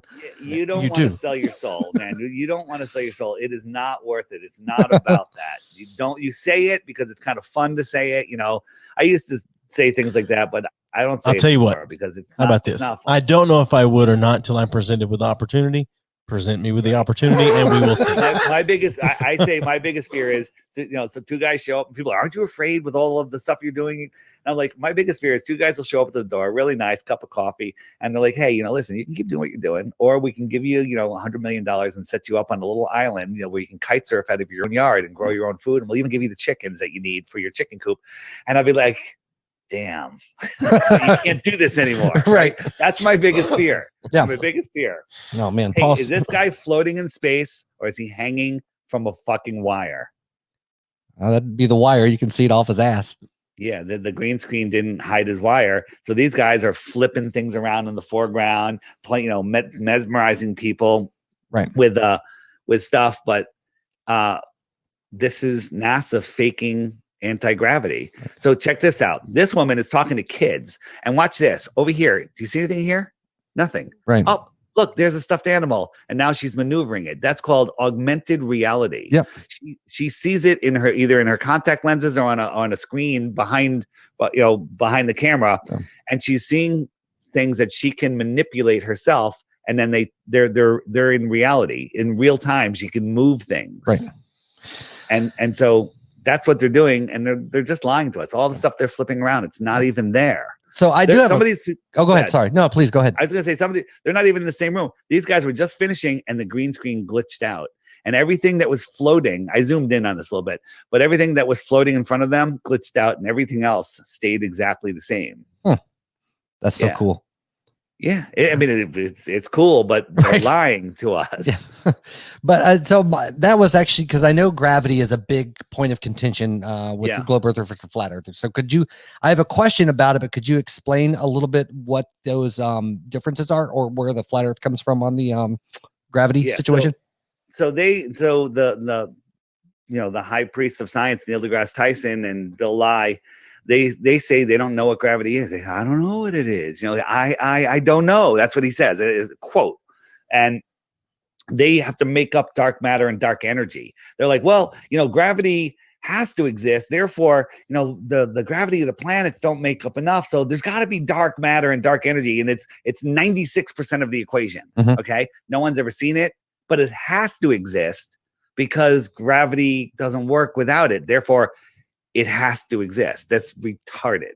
All right. So that's like me owing you $100. I'm going to give you $4, and I'm going to say I'm going to give you the rest in dark dollars. You'll never see them. Okay. Right. But we're even. It's Confederate money. And it still doesn't work. So what makes things go down? Okay.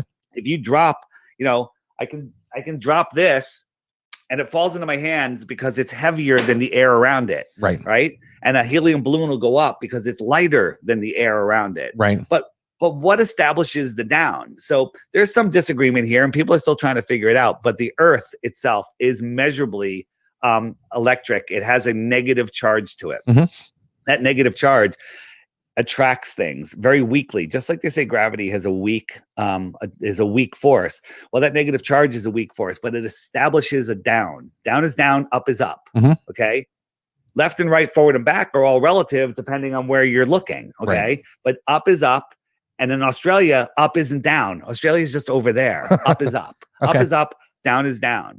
Okay. And so if I drop a basketball over a pool, it falls through the air because it's heavier than the air. It stays on top of the water because it's lighter than the water. Okay. Right. So everything's attracted down. Buoyancy and density sort everything out. Let me just show you the. Well, hold on just a second, because you said something about Australia, and I've read some things before, some flat Earth believers that believe Australia is not real. Yeah, so that's another disinformation thing. Australia is absolutely real. And they say that flat earthers think it's not real. I forget where it came from. It's something stupid, but no flat earther thinks Australia isn't real. All right, that's fine. That's just desperation by the mainstream media. So check this out. Well, no, I've seen comments on Facebook in a flat Earth group where flat Earth believers absolutely are saying Australia's completely fake and made up. When you get in a plane to go to Australia, they take you to somewhere else, and there's paid actors there telling you it's Australia. Yeah. So what that is a globe shill moron in a flat Earth group, making you think that he's a flat earther. No flat earther thinks that. Period. Okay. I've been to Australia. Yeah. Right. Yeah. So you say. I have no proof. Right? Exactly. So check this out. All rockets NASA rockets curve up and go out into space. Okay. Mm-hmm. And again, I can't hear you guys. There we go.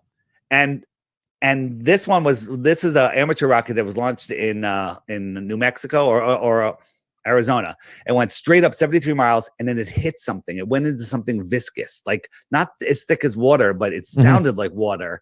And then it just started floating slowly, and it stopped spinning. But when it turned on its side, you could see the moon. And here comes the moon right there. That dot is the moon, right? We zoomed in on it. It's 100% the moon. Well, the moon at this very moment was over Australia. Australia is straight through the earth from Arizona. Right. Okay. So there's no way you could have seen it. There's no way you could have seen it if the earth is a ball. It's just over there. Okay. And the reason you could see the moon from up there and not from the ground is because from the ground, the moon just merges with the horizon and the air is too thick. But we're up high enough where you could see the moon, where it doesn't merge with the horizon. And the air is, or the lack of air is just clear enough where you can see it. Okay. We had somebody comment that says, don't believe in gravity, don't believe in fantasy. It's the theory they only teach it to the kids. Yeah. And so it seems like a lot of this is semantics as far as gravity and stuff is concerned, is because there's obviously a force that pulls downward, whether you want to call it gravity, that negative charge. Right. Have you guys ever seen those tinfoil? I got to remember, but I always bring this up and I don't know the name of them.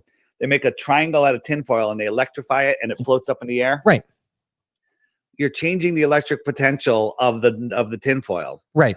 It's not defying gravity. It's just defying the negative charge. Yeah, well, of the earth. It's the same way when you have the vomit comets, as they say, where they take you up in a plane and they pull it up and then they fucking dive down and you go absolutely weightless for a short amount of time before you catch back up. You're not weightless. You're just falling at the same rate as the body, as the container that you're in. You're right. not weightless at all. Right. That has nothing to do with it. You're still being attracted to the earth. Absolutely. The container that you're in is falling at the same rate. But you catch back up with it. My point is it's like inertia, right? I mean, you still have the inertia going up and before it dives. And so you're still moving, but within, as far as the feeling you have is you're suspended, quote unquote, zero gravity. Yeah, I haven't done it, so I don't know what the feeling is, but yeah, you do float. So here is the vomit comet, and this is the vomit comet, and this one that looks like the space station is also the vomit comet. Absolutely. Okay? So they're showing you how it's done, but check this out. This was done live on the news. The news said that we're going to have some astronauts on, but we only have them for a short period of time. And during the interview, all of a sudden they slammed into the wall. Right. Okay. And they cut away. They're like, oh, the space station had a catastrophic shift. Right. Something happened. And what it really was they ran out of time. The plane, this parabolic arc ended and they crashed. Right. And so I turned it sideways, and it's exactly what happens at the end of a vomit comet. And this guy right here, he had two objects in the air and he caught them both. Right. He was slammed unexpectedly into the wall, but he decided to catch both objects with one hand, like a boss, like he's done it 50 times. Okay. This all is his life, man. Right. All deception. We didn't go to the moon. So we have Paul here that says, David, have you met and had any real good conversations with any celebrities about flat earth? You have musicians sing about it all the time, and famous people like Kyrie Irving speak about it. We have met with some celebrities that are in the closet still. Some of them have had their own shows with their own name of the show. Ellen. Their name. Ellen. I'm not going to say anything like that. And there are people there that are encouraging us to keep talking. There's many people in show business that do know. I would say, people say, well, does everyone in the government know? I don't know. I think that most of the people in Congress and the Senate do not know, but I don't know. I would say that as well. Obama knows. Right. Well, like my dad in the 80s actually worked for Lockheed or Martin Marietta at the time, one of the big aerospace conglomerates, on the Star Wars program under Reagan, where they had the satellites, for missile defense, Cold War against that. And I know for a fact that organization, I mean, they wouldn't have been there if they thought, there's so much compartmentalization. Absolutely. That people don't know. People are making satellites. They're actually making satellites, and they think they're going into space, but they're really just going up on balloons or not going anywhere. Yeah. All of the communications across the earth, and 99% of them are done with underwater cables. Right. Okay. And there's no underwater cable from Santiago to Australia, which are really close on a ball. Mm-hmm. But they go all the way up to the north and all the way back down. If there was really that way, there would be a cable from Australia to Santiago, because they're really close. Yeah, it's interesting. So if it's okay, I want to keep talking how we're going and having the conversation. Do you care if we open up the phone lines for people to be able to call in? I would like you to open up the phone lines. All right. So let me change the banner here. Like the cool kids do. We're going to do this. This is down. So our number is on the scrolling across the bottom of the screen. You guys can keep being assholes to each other in the comments if you want to, which has fucking been fantastic to watch. I'm all about watching some things, but play nice if you call in, though. Yeah. Well, I mean, you can, like I said, David said he doesn't care, skeptic, whatever, but bring it. Yeah, bring it. So if you want to call in, numbers at the bottom of the screen, or you can text, whatever. I would much rather someone that believes in a globe Earth call in, though, and if someone could be convinced that the Earth is flat right here, I would absolutely love that. Yeah, but just in general, like anybody that has questions and talks. Yeah. This has actually been a fucking fantastic conversation. Like this has been great having you on so far. And we're not done yet by any means, but nobody likes having their ball taken away. It's just the way it is. Everyone doesn't want to let go of their ball. Right. Well, it's stubborn thing. Any type of world paradigm, no matter what it may be, is very hard. It's always a process to change. Think about this. I always, when I thought about, Star Trek and Star Wars and stuff, I'm like, you go to other planets, they're not even going to look like humans. What are the chances that they're going to evolve into humans like us? But if the Earth is an extended plane, and let's say there's other puddles out there, let's just go with puddle theory, okay, which makes a lot more sense than the heliocentric nonsense, where across the plane, there's other puddles, right? Mm-hmm. Domed puddles, other worlds with people on them. Okay. And you know where those are? Those are in the outer space, the outer spaces beyond Antarctica. Right. Okay. So the secret space program could be propulsion, that allows you to use free energy to go to the outer space. Yeah. Maybe there's instead of a galactic federation, there's a extended plane federation. Mm-hmm. Okay. And all of this Star Wars stuff could take place across the plane. Yeah, because I like that better, because I was going to say earlier, like I was joking about, like I refuse to believe in anything that does not give me aliens. Fuck that. But use the word extraterrestrials, because words have meaning. Extra terra, extra territory, extra land, right? And they can come here on a day trip on a conventional airplane. Well, I say aliens because if Mexican had lasers and spaceships, I'd be okay with that too. It's they don't have to come trillions of miles and then crash in Roswell. They can just come across Antarctica. Right. So I have a question, and this may or may not make it has nothing to do with anything we're talking about, but when we're talking about because anything at its core, like every element would say they have proof of this and that, but really until you can experience something firsthand, you're trusting something other experts are telling you, period, no matter what line that or what area that might be in. So my question is like, how does do you guys have any elements of like time travel and shit? Like, cause that's one of the things with linear time. Like I really, in my heart of hearts, want to believe that time travel is at least a possibility with the theory of relativity, quantum entanglement, all that shit. And you got to check with Trump. He's the one that has that technology. He doesn't talk to me anymore. So. No, because that shit. His grandfather stole it from Tesla. Right. What? Tesla. Don't even get me started on that, dude. Oh my god. He was about Elon Musk, not Tesla. Or Tesla or Elon? No, actual Tesla, not Elon. Oh, okay. But yeah. But yeah. So do you think Elon sent that car up there where he says, fuck no? Dude, come on. I'm just asking. Anyone that watches that nonsense, this was supposedly. God damn, that was fast, man. You're good. This is not even as high as the space shuttle.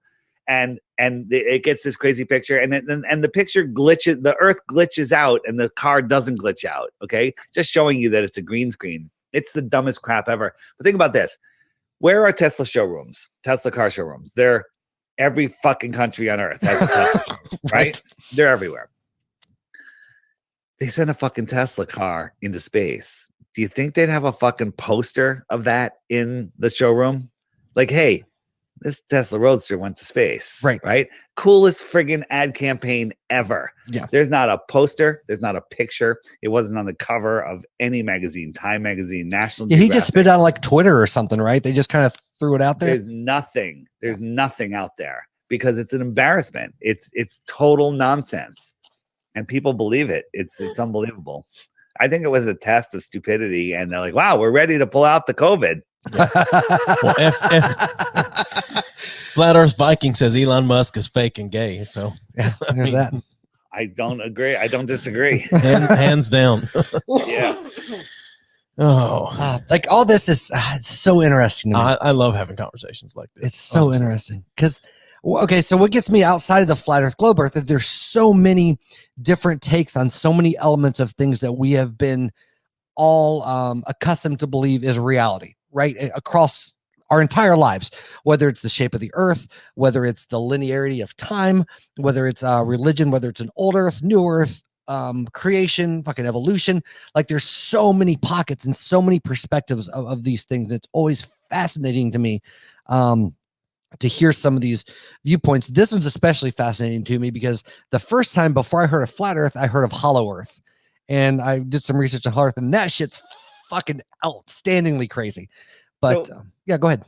Maybe hollow Earth was to gatekeep the people that were starting to think about flat Earth because it gave them another, heliocentric idea, because the flat Earth doesn't jive with the heliocentric idea, right? But the hollow Earth does. So, but there's actually some similarities in the sense of when you start talking about outside of the ice shelf. That's when you start getting what's outside of the ice shelf could be what's in the center of a hollow Earth. I find that very impenetrable barrier. Maybe that's another dome, and there's a whole nother realm below us. Right. So maybe there's a heavenly realm above us, and there's a freaking hellish realm below us. Right. Who knows? So we have a question that came in through text, but it says, long-time glober, first-time flatter. What does NASA / the government stand to gain from covering up globe versus flat? And that's from Claire. It's total control of your mind, because if you believe that you're spinning out of control in space, you've lost all of your divinity. You've lost your ability to realize that you are the one creating your life. That you're lost in space. That you are insignificant when you are significant. We are here having a soul's journey, and when you align with that soul's journey, you empower yourself, and you realize that your thoughts create your reality. Every person, your life is based on your thoughts. The way you think has created the life that you have. Okay, that's why there's millionaires that lose all their money, right?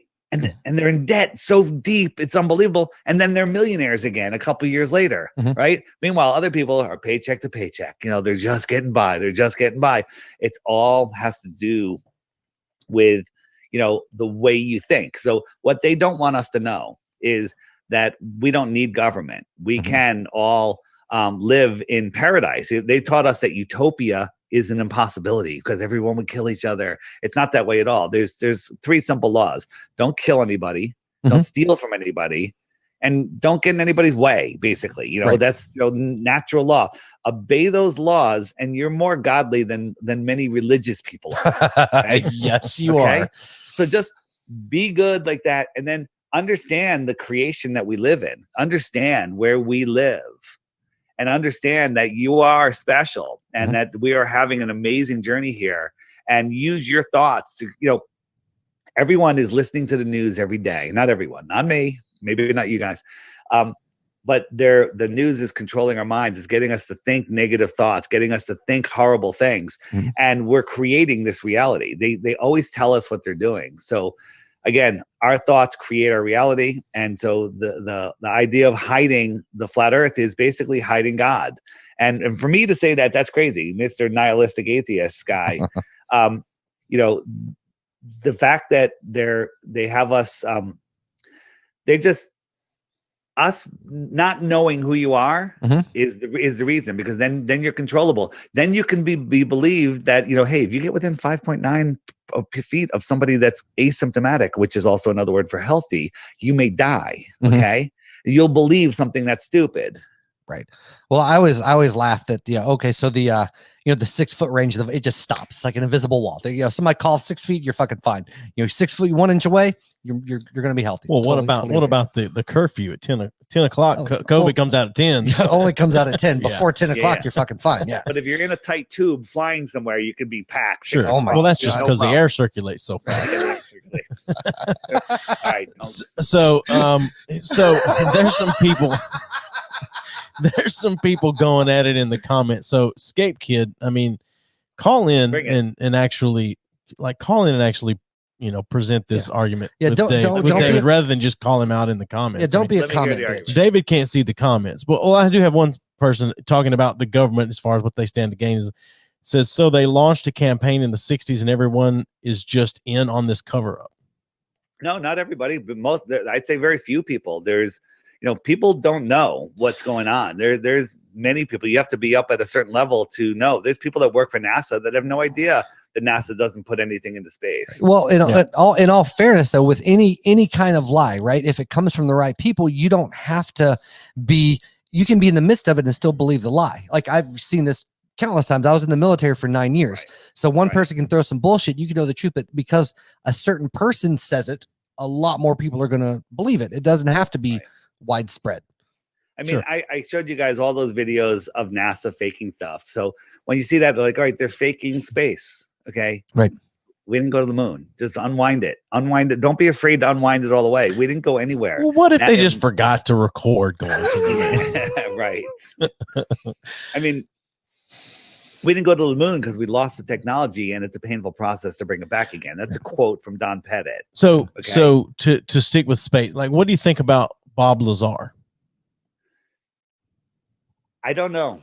I think that maybe he was working on some secret some propulsion craft, and maybe it was man-made. Maybe it came from the extraterrestrials just outside of Antarctica. Maybe it was something that was stolen or something that crashed.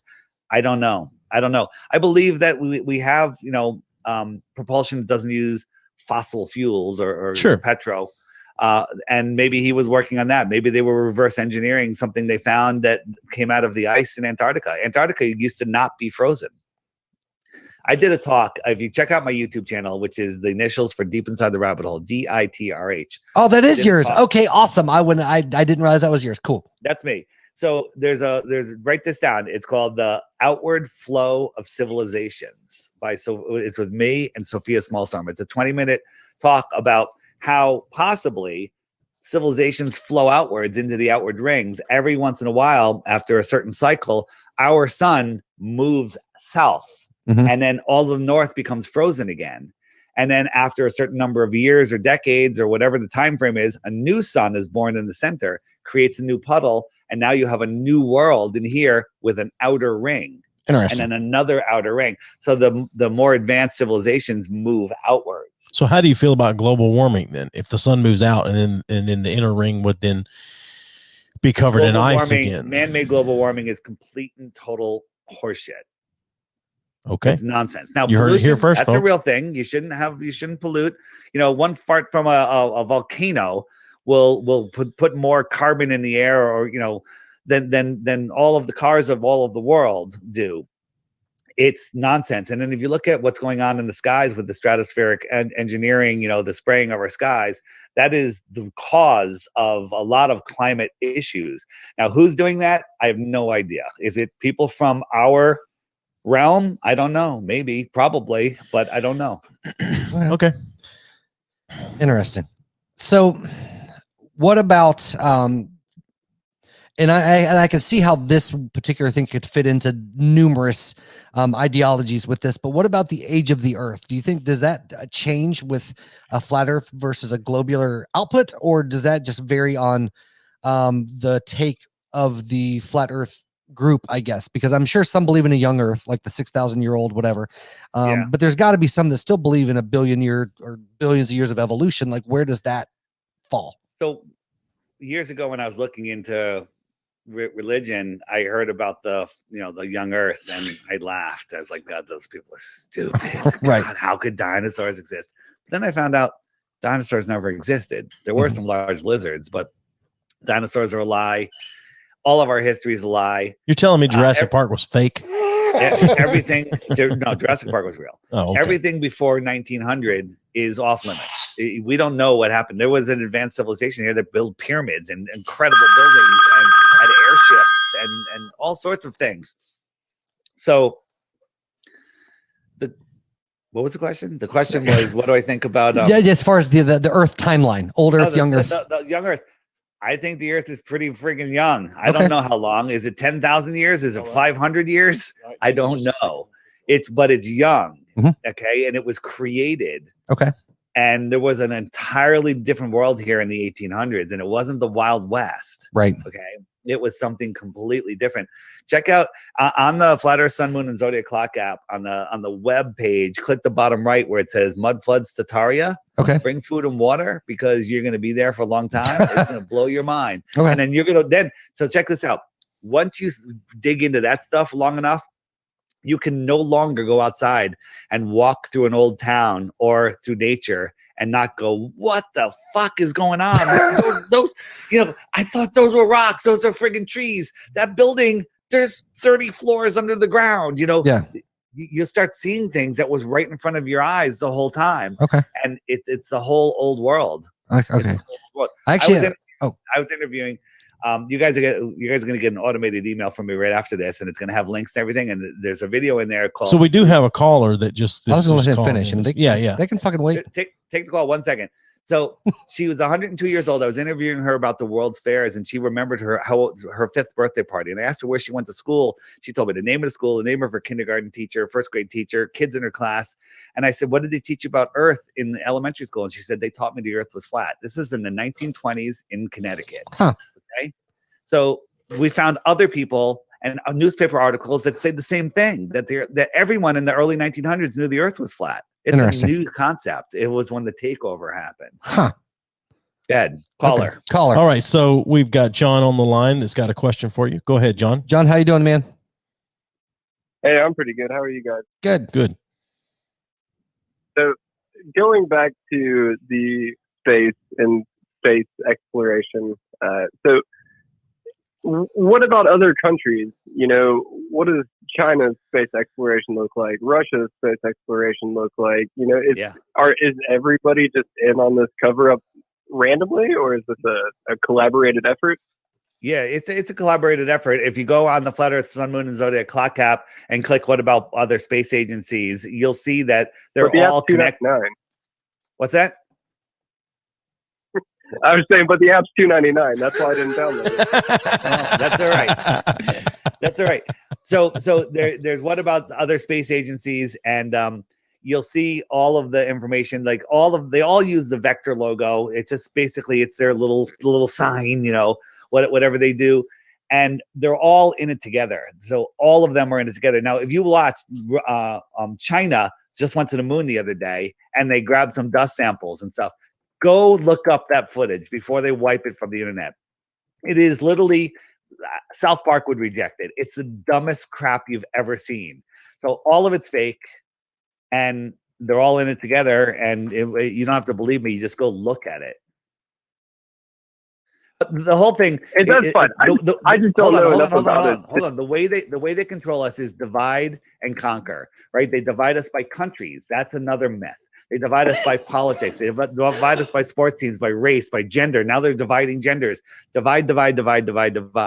Okay. All the countries are in on it together. Now there might be some rogue countries like, Libya. Libya was spilling the beans and doing what they didn't want. So they took out Gaddafi, one of the greatest leaders of all time. Good.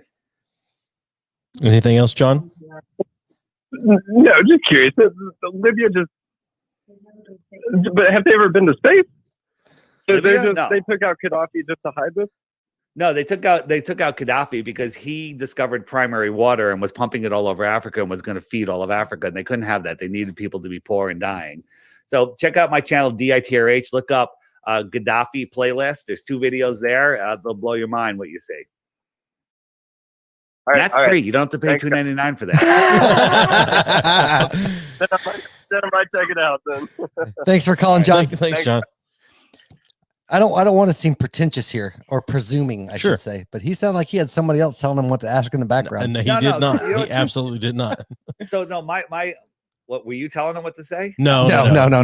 I think I know. I think I know that legitimate guy. Question. What he asked is absolutely 100% legitimate. That was one of the things I said. When they all in it together, because we have this idea of division and stuff.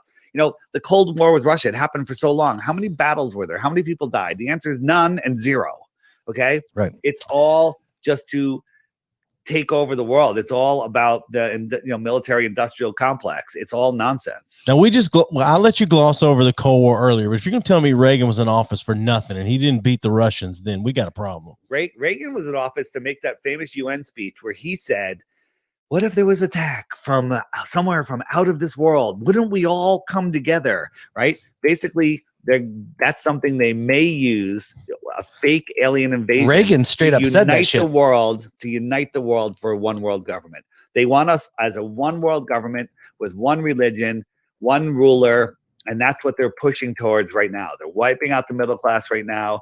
They're taking over the world, and it's all about uniting the world. That sounds really good. One world government. It sounds nice. One world currency. It's all about control.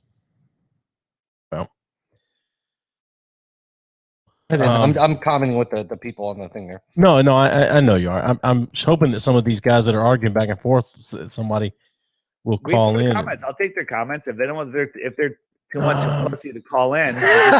That's what I just said. I just called them a bunch of pussies for just arguing in the comments and not calling in. I mean, here's the thing: the Globers out there online, they're all bully. They go crazy. They throw stuff out. They threaten you. We're like, let's go. We're having a conference. Come to the conference. They never show up in person. Just call in with a fake name. In defense, and the comments that were going on our Instagram post, the Flat Earth guy was the first one to throw out the retard word. Yes. But this guy, retard alert. Retard, it means to slow down. I know what it means. Excel means to speed up. Okay. Retard was weaponized. They're like, well, somebody used the word retard against somebody that was handicapped. Therefore, you can no longer use the retard. Sure. Fuck you. David, I'm going to let you defend yourself. Okay? I'm going to let you defend yourself here. Fucking word. I'm going to let you defend yourself. Every fucking sentence, you retard.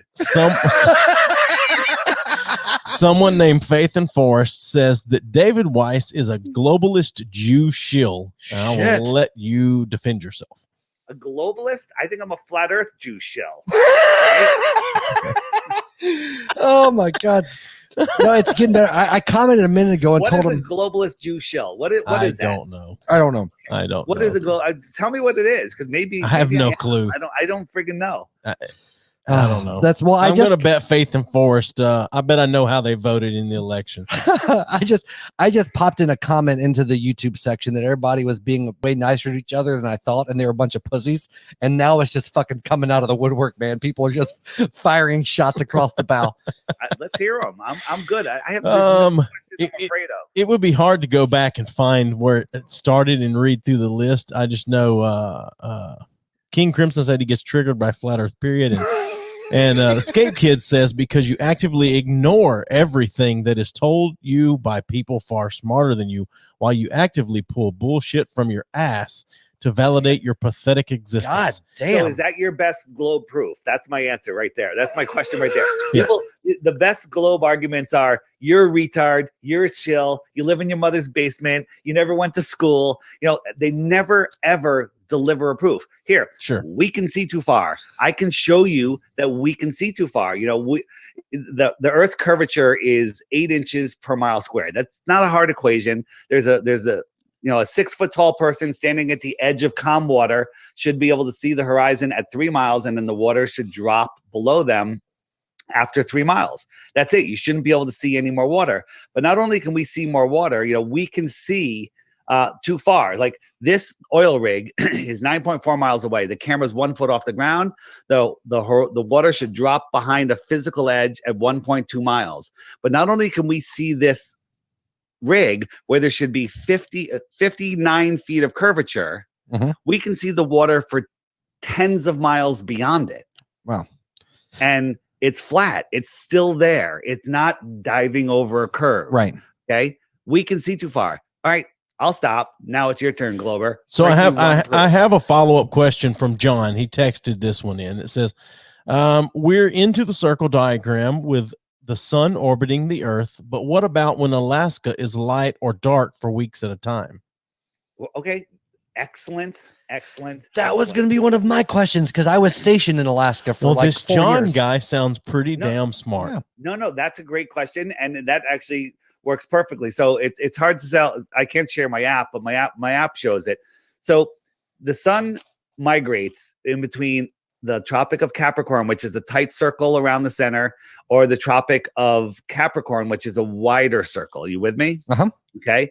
So in the summer, our summer, in the northern summer in June, the sun is close to the center. So it's never far away from Africa. It goes around and it never gets far enough away from Africa to set due to perspective. Not Africa, from Alaska. Uh-huh. So it's going around and it's never far enough away. So it's getting 24 hours of sun. Same in Norway. It's because Norway's in the center of, if this is where the sun is circling, Norway's here, and the sun never gets far enough away. But when the sun starts going out farther, Alaska's so far in the middle that the sun never gets close enough, and it's dark all the time, and the sun never rises. Okay. That makes perfect sense on a flat Earth. And guess what?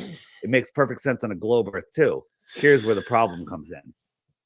6 months later, you should have the opposite. You should have the same thing happening in the south, right? In Antarctica, you should have a 24-hour sun. Well, there isn't. Right. Okay. The sun comes and goes. Now, there is long days. Daylight and sunlight's a whole different thing. We can get into that. But again, on the app for $2.99, okay, you can hit the Antarctica button and it'll show you how that works. Okay. Right? But there is nighttime in Antarctica, 24 hours a night, because when the sun is close to the center, it's far enough from Antarctica the whole way around, and the sun never rises. Right. Right. So there is 24 hours of dark in the north and the south. There is 24 hours of sunlight in the north, but there's not 24 hours of sunlight in the south.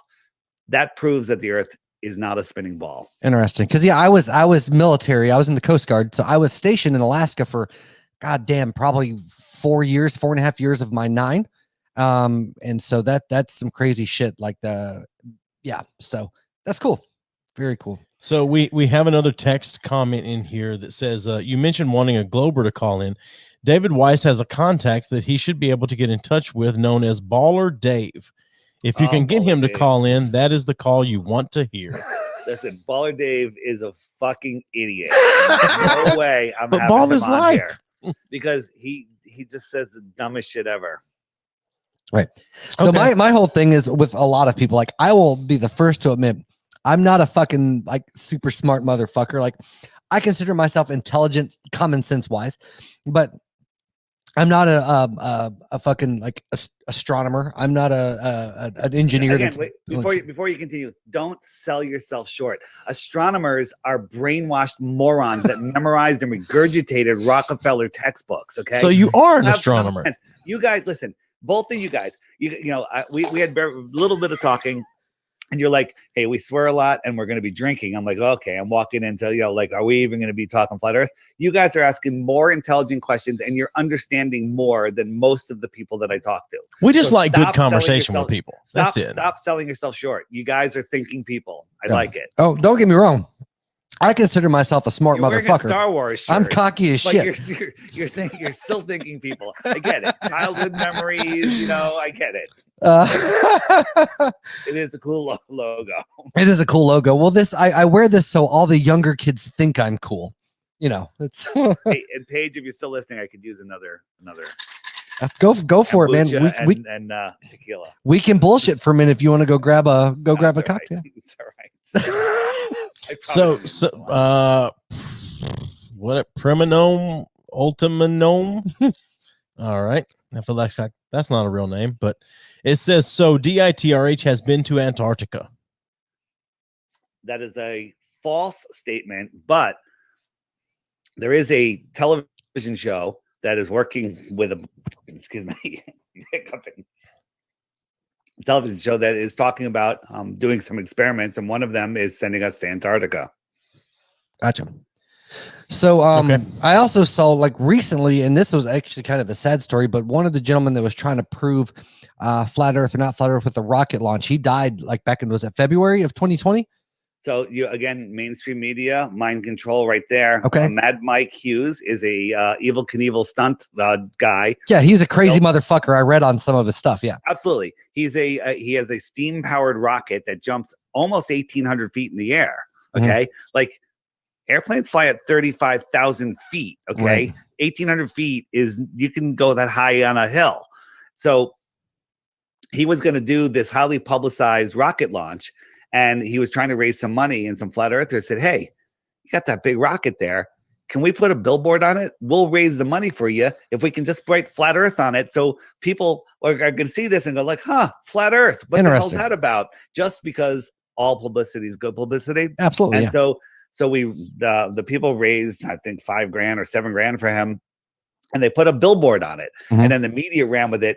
Oh, this guy's jumping to prove that the earth is flat. Right. Okay. And they ran that article everywhere for a fucking year. Right. Okay. Everywhere. It was just everywhere. And Mad Mike was a flat earther, but he wasn't trying to prove the flat earth. Now, he did have grandiose plans to get a rocket, float it up to 100,000 feet with a balloon, and then launch it from 100,000 feet, where he definitely would die. Gotcha. But he was able to kill himself doing it on Earth. Yeah. Okay. But again, it's trying to prove the flat Earth. Right. Well, it's always better though. This sounds really fucking shitty, but to kill yourself doing something you love is probably the best way to go. You know what I'm saying? He was a stuntman, not trying to prove flat Earth. Right. He already knew the Earth was flat, and so the media ran with that. Gotcha. There's so many people that are like, oh, I know about flat Earth. That crazy guy that was trying to jump and see the flat Earth, but doesn't he realize he can go in an airplane? Yeah, we realize all of that. You're the one that's stupid for believing that stupid story. Yeah. Well, regardless of belief system, I can agree with anybody that the media is going to fucking dick over whoever the fuck they can. It's all, if it doesn't vibe with popular opinion, or the narrative that wants to be spun as popular opinion, it's going to fuck over whoever's in the news. That's a given. But by the way, F.E. Viking, I just want to say to this motherfucker real quick that the Coast Guard is faking gay. Bitch, I was in the Coast Guard for 9 goddamn years. And until you've pulled a dead Cuban kid out of the water, you can fucking eat a goddamn dick, you piece of shit. Have you pulled a dead Cuban kid Yes, out of the water? Fucking have, goddammit. I didn't realize you were that far south. Yeah. Okay. Yeah.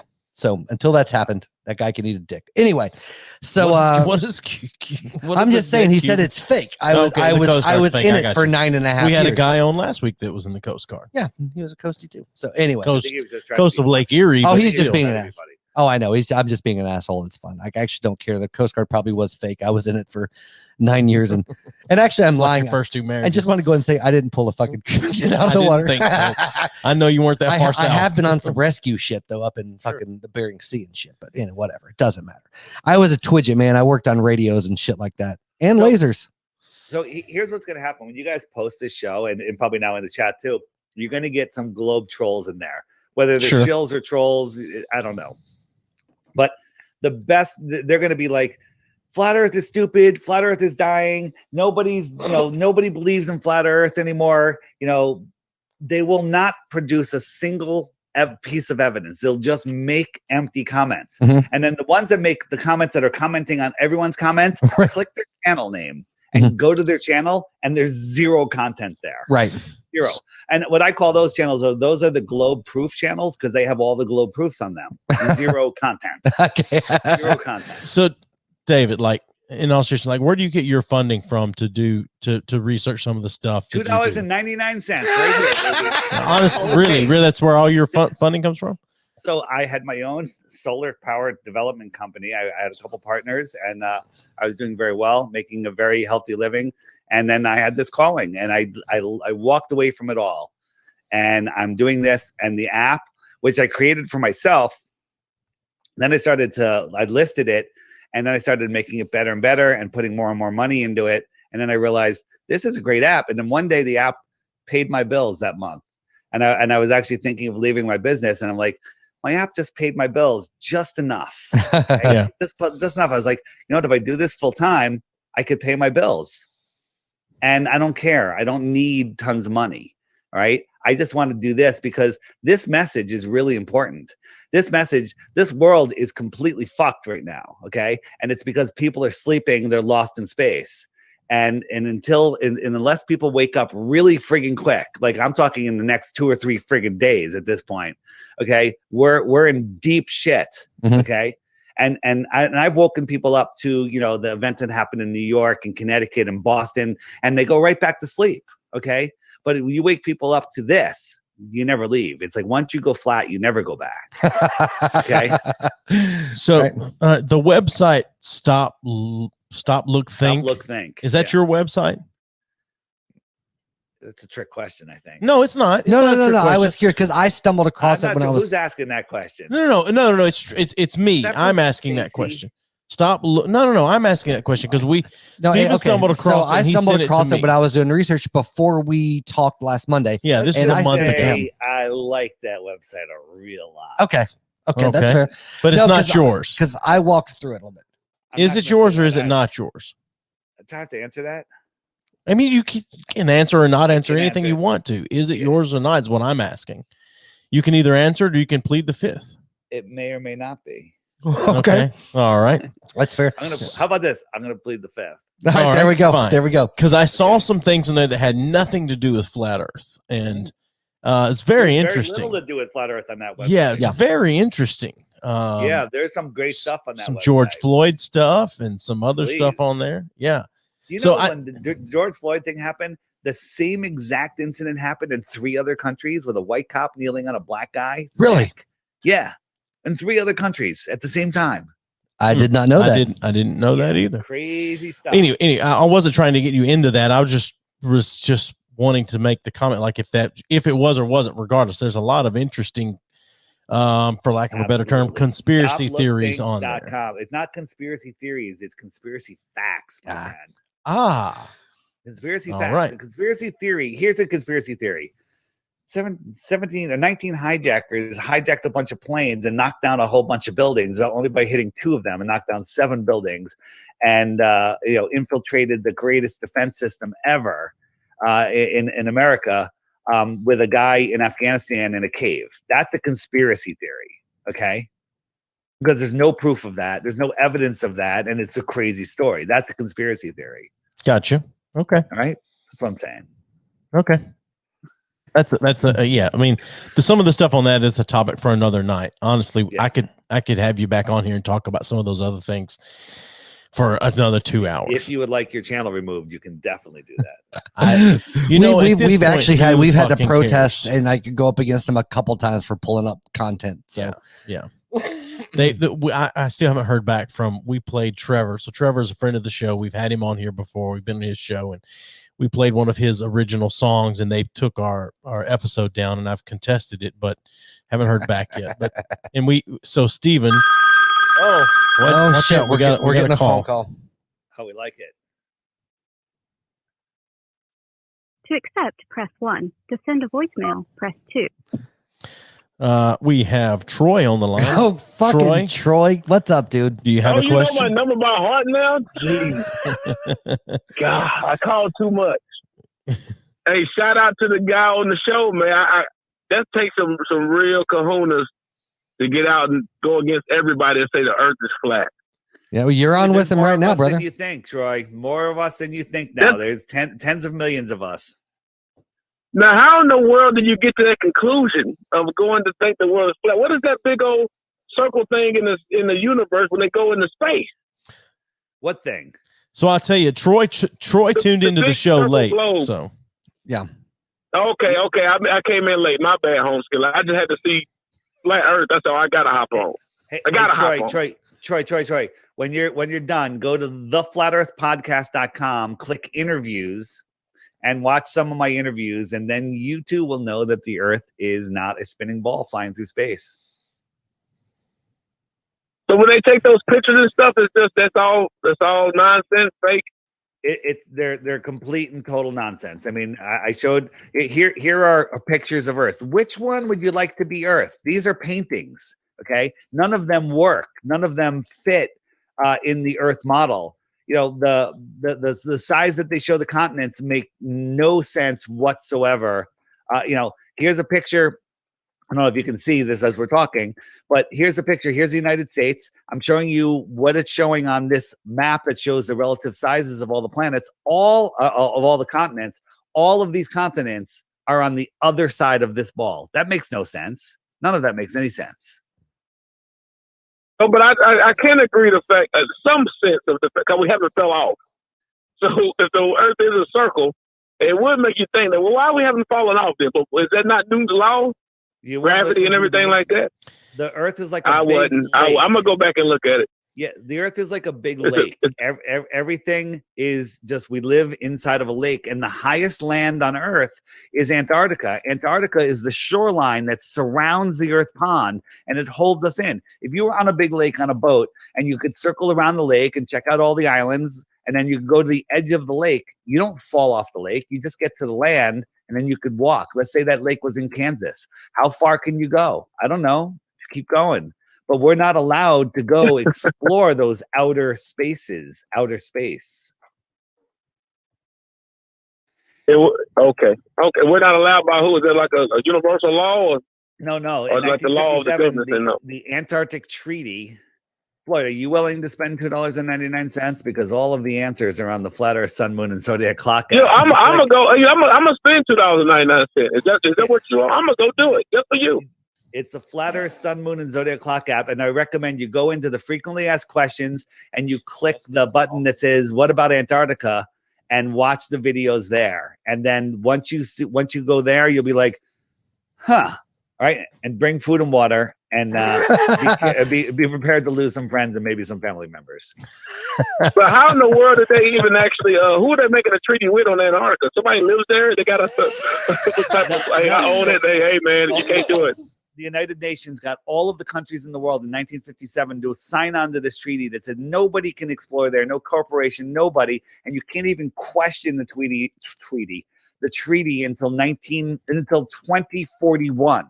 You can't even question it for environmental reasons because we must protect the penguins and the ice. But meanwhile, we can deforest the Amazon and plant palm oil trees, and we could do all sorts of crazy shit, but nobody can walk on the ice. Meanwhile, there's unlimited resources down there. According to Admiral Byrd, he said he found land bigger than the United States that no human has ever stepped foot on. What about that? It is not because it's too cold. It's not because it's too cold. Man, I sound like I watch a lot of TV, doesn't it? It sounds like I watch a lot of TV, don't it? Yeah. It's because if we were allowed to explore Antarctica, we would find out that the Earth isn't a spinning ball, and then we'd find out there's a God, and then we would disown the governments, and it would. Did you say we might find out there's a God? Because I wouldn't think you believe in. Do you believe in aliens and all that stuff? Extraterrestrials come from the extra territory beyond Antarctica, the extra terra. So if I can interject, Troy, you need to start watching earlier, asshole. If I could just interject, Troy, you're going to have to wait till Wednesday when this episode comes out because some of this stuff you're asking has been addressed earlier in the show as far as extraterrestrial and extraterrestrial and watch the interviews there. Yeah. So you missed some stuff, Troy. I missed it. Fake fan. Hey, Troy, by the way, Troy, this is the night that your entire life is going to change. Now that you you sound like I gotta watch you. Trying to get my brain. Are you a brain reader? The guy in the Star Wars short is Morpheus, and he just handed you a red pill, and you just swallowed it. Okay, He swallowed something. Oh God! Oh jeez.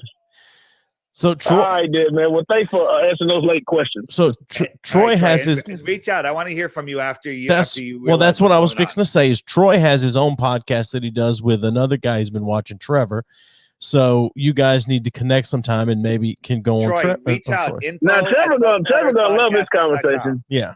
Hey Troy, info. Yeah, Trevor, he into that. Okay, info. Reach out to me and let's go. David, give that out one more time. Hold on, Troy. Hold on just a second. Troy. David, give that address out one more time. So anybody that has a podcast that would like to have this discussion, info@theflatearthpodcast.com. What's funny is that Joey thought I was actually like writing it down. Wait, give it out one more time.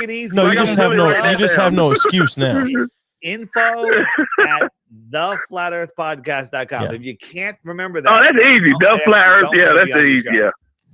So hold on a minute. Hold on just a second. Hey Troy, what was that address one more time? Yeah, that one. Info@Flat Earth. Yeah, see, that's what I thought. Info@flatearth.com. Jesus Christ. All right, then, man. Thanks for calling, Troy. We love you, buddy. Bye. No problem. Oh. So we have another question. His red pill moment, but he forgot to swallow the pill. Right. That's not the only thing he forgot to swallow. Yeah. We're just going to throw that out there. So we have another question that came in through text. Ask David what he thinks about vaccines, and will Biden attempt to mandate the new COVID-19 vaccine? I don't know what this has to do with flat Earth. Without theory. interrupting him, I can say I have healthcare through the VA, and I have it's mandatory. I get the COVID vaccine if I want to keep VA healthcare. If you get the COVID vaccine, I retract my statement by saying that you are an intelligent person. Oh, shit. But see, I get VA disability every month because of my disability. You will be disabled. Okay. Right. If you take the vaccine, you are absolutely out of your friggin' mind. But here's my thing. Wait, hold on. Stoplookthink.com. Watch the videos on the front page, then click the vaccine page, watch the videos there, and then call me back and tell me you're going to take the vaccine. Okay, but here's the thing, though. I get money for disability for the VA, for my military if somebody Oh. discharge. offered me $1 billion to take a flu shot, I wouldn't do it. I don't take the flu shot, but for $1 billion, I think I could be convinced to take the gay shot. What good is $1 billion if it takes away being human? Okay, this vaccine isn't even a vaccine. No, hold on. You said being human. Does that give me superpowers? Yeah. This vaccine, this thing that they're giving out, the COVID shot, is not even a vaccine by definition. It is a medical device. It's going to change every cell in your body. It changes the DNA in every cell in your body. So the next time you get a coronavirus, do you know what a coronavirus is? It's a common cold. The next time you get a common cold, next year or the following year, your body will start attacking every cell in your body. And then you'll get super sick. And you know what they'll call it? A new variant of the coronavirus. Wow. Okay? But it's really the vaccine. The vaccine, which isn't a vaccine, is the virus. Okay? Now this show has just been deleted off of YouTube. So I have another follow-up question from John that called earlier. What is the significance of convincing people one way or the other? Either way, we're here and it all continues.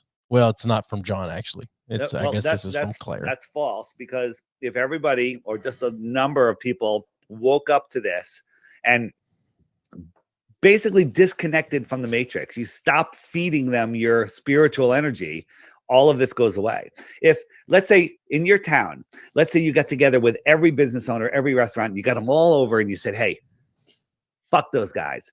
Open up your restaurants, put twice as many chairs at every table that you've ever had before, and have a sale, right? And everyone opened up and no one's allowed to wear masks. It's over. There's nothing they can do about it. There's nothing. It would be over, right? But people are cucked. They're wearing their masks, losing oxygen, lowering their ability to think. You know, you know who's dangerous is the people wearing those bacteria infected masks that they're breathing. Those people don't come near me because I don't want that bacteria ridden mask anywhere near me. Because when you're exhaling, you're just blowing particles all over. I'm not going to lie. I've been wearing the same mask for like a month. Sure. So let me ask you this then. If there's people dying of bacterial pneumonia, not because of anything else. So let me ask you this then. I am someone that works somewhere that requires us to wear masks in the building. What would you recommend? Go to thehealthyamerican.org, and all of the documents are there that you can use to show them that they do not have the right to do that. Is your boss a doctor? Do they have the right to give you? Sure, but they're a private business. They don't. They don't have the right to, and it's against the law. Actually. How's it against the law for them, a private business, to require their employees to do something they deem healthy? Can they discriminate against a handicapped person? No, they can't discriminate against handicapped. I'm handicapped, and I can say no, they cannot. No, they cannot discriminate against that. Can they operate on you? No, they can't. But that's we're not talking apples and apples. No, we're talking. Those are apples to apples.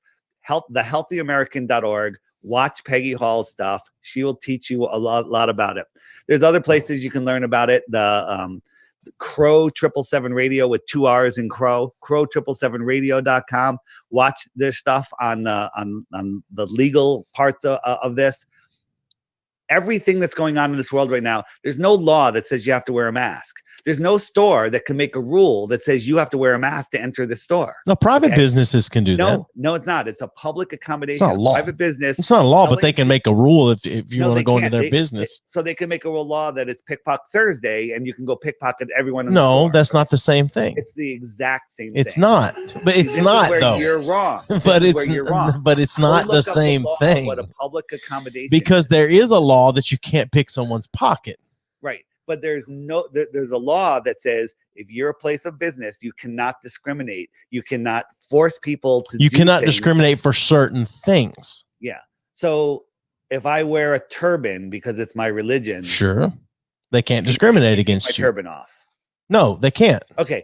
If I say I have a divine contract with God that I can breathe in the spirit of the air without something blocking it, that's 100%. Can you make me put a block up? That is 100% true, but they can. I mean, their businesses can make some of those rules like that. I get what you're saying.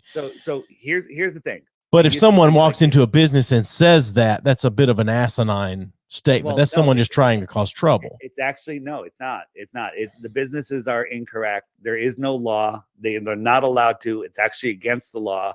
And all the stuff is just go to thehealthyamerican.org, spend an hour there, look at the stuff that she has, and then you'll understand the law. You don't understand the law right now. That's fine. So we're getting off of flat Earth, which is why you're here to start with. I love this all so much. No, that's fine. I'm just saying. So if anyone else wants to call in or text in with a question, that's fine. I mean, otherwise we're kind of at this point we're repeating things over and over again. And as much as I hope people call in or text in questions, or whatever, I really do, because this conversation has been so enjoyable, and reading the comments is just insane. So David, let me ask you this. Would you be willing to come on again in the future and have some more conversations with us? Did you say did you? Did you just call me a Jew? I'm offended by your accusation, sir. Okay. I would be happy to come back and talk to you guys, because you guys are awesome. I appreciate that. Honestly, David, this really has been a great conversation. You haven't converted me, but this has been a great conversation that I have thoroughly enjoyed. What is your? I love. It's not that I have proof; it's that I don't feel like anyone has given me proof of anything yet. I got you. So why do you give me one reason you think you live on a ball? Well, it's like I said early in the show. I'm a cube Earth guy. Cube. I'm a cube Earth. Okay. I could be convinced the Earth's hollow. Can you give me one reason you live on a cube? Because the way the waves work when you get to the corner of the cube. Oh my God. Okay. So I'm just look. You only have jokes. Here's my thing. Well, that's what we do. The show, both of you said, "Listen, we're both flat earthers. We're going to play the devil's advocate." Whoa! Neither one of us said we're flat earthers. Oh, I'm sorry. I wasn't supposed to say that.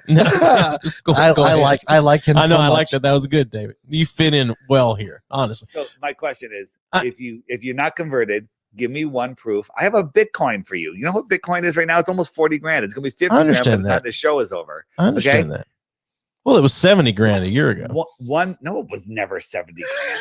You're crazy. I know a guy that trades in Bitcoin. It was almost 70 grand a year ago. Nice. I wish I'd known that. I would have sold it all. Hey, one proof that we live on a ball. Just one. One reason. One belief. Here, let me answer for you. You don't have any. There are none. You just don't want to be an outcast. Forrest Gump. No, Gump. No. I'm just here's the thing. I'm not convinced either way. You really want to know the truth of where I believe? I don't care. I honestly don't care if it's a globe or if it's flat or cube or hollow or if there were or were not dinosaurs. None of that affects me in any bit. And I honestly don't care. But I do thoroughly enjoy talking to you, David. Honestly, that's from the bottom of my heart. I enjoy this conversation, honestly. Okay. And that's saying something because I don't enjoy saying a lot. Yeah. That's saying a lot. I don't enjoy talking to a lot of people. There's a handful of people I enjoy talking to, and I thoroughly enjoy. I'm not one of the people. No, I've known him for 20 some odd years, and I don't enjoy talking. Star Wars shirt. Yeah, there you go. There you go. Oh shit! No, honestly. So if anyone wants to call or text, let's see. You got here. about 5 minutes, and we're cutting the fucking phone line off. All right, nice. No, I don't have anything. I was looking to see, but I don't have anything right now. No, but in sincerity, we would love to have you back on in the future to talk flat Earth and countless other things if you're willing to come back on and have some conversation. No problem. All right. You guys never asked me like the moon is round. How come the Earth isn't round? Right? Bring it. Go ahead. Why? But let me ask you a question first. Look up in your studio. Are there any lights in the ceiling?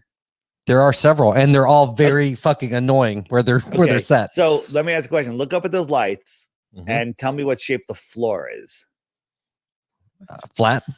No. You have to look at the you're lights. assuming that it's level. You have to look at the lights in the ceiling and deduct what shape the floor is. Oh, which is a ridiculous thing. Here, ready? I'm going to show you the moon, and you have to answer quickly before it changes. Ready? There's 4 moons, and you have to tell me how many of them are spheres. So the first one is right here. Is that a sphere? Quick. What? Yes. Well, it's a half sphere, so it's kind of tricky. Okay. Is this one a sphere? Oh, he's looked on the screen there. Okay. Is that a sphere? Maybe. I don't know. Yes no, or no? No. Oh.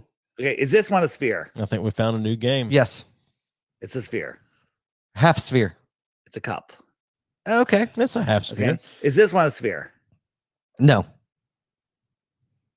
So this proves. Oh, God damn it! It is. This proves that whatever we see in the sky, we don't know what the hell it is. We don't know what it is, how far it is, how big it is, or what shape it is. Okay. Let's focus what's under our feet. The Earth is 70% water. Water at rest lays flat. We've tested it with lasers, microwaves, sonar waves, mirror flashes of the sun.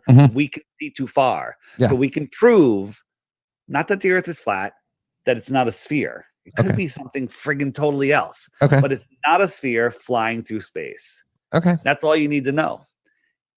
Yeah. All right. I mean, I can say as someone that has accidentally orgasmed into their own mouth that I don't know what the fuck's going on in the universe. I think we're done here. So really, just that. I don't need to hear that. That is what cuts it off. So here's the last question we'll take for the night from people listening. It was an accident, David. It was an accident. I get an accident. I get it. I would like to ask Dave, when will he let Matt Long out of his cage and release the next Flat Earth podcast? Good question. Good question.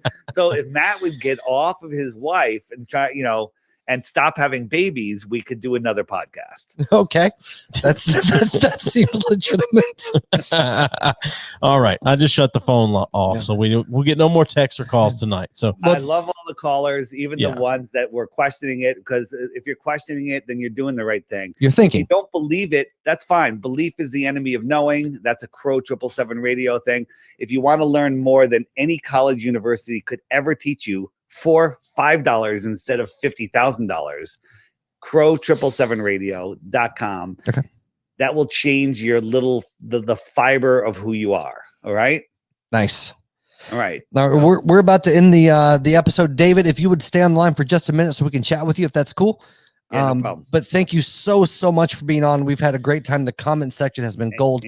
guys, get my app because it will change your life. Just, you know what? Don't get my app. Go to the Google App Store, the Play Store, or the Apple App Store and read the reviews. All right. Now, a couple people like, my freaking iPhone 4 doesn't work with your app. Well, yes, it doesn't work with your app. Or my Google, whatever phone from 1990, which has, the operating system, whatever. You have to have operating system 8.0 for this app to work. Sure. So besides those reviews, read the other reviews. It's people like, I've never paid for an app. This is the greatest app ever. Where can I donate more money? They're unbelievable. So read the reviews, and then you'll end up getting the app. You cheap guys, I will give you both the app. You are too kind. And please check out David Weiss. If you Google his name with Flat Earth, you'll come up with a shit ton of resources.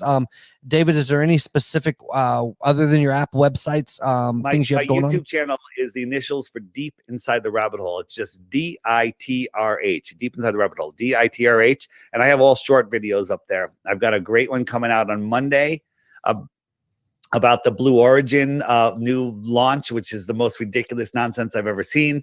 And it'll be on the app on Monday. It'll be on my channel a couple days after that. So check out all that stuff. And the flatearthpodcast.com, the Flat Earth Podcast Facebook book, but I'm banned from there right now, so you might not see too much stuff. Right. And the app is the best place to really learn about this. And let me tell you something, $2.99 will change your life. Absolutely. Period.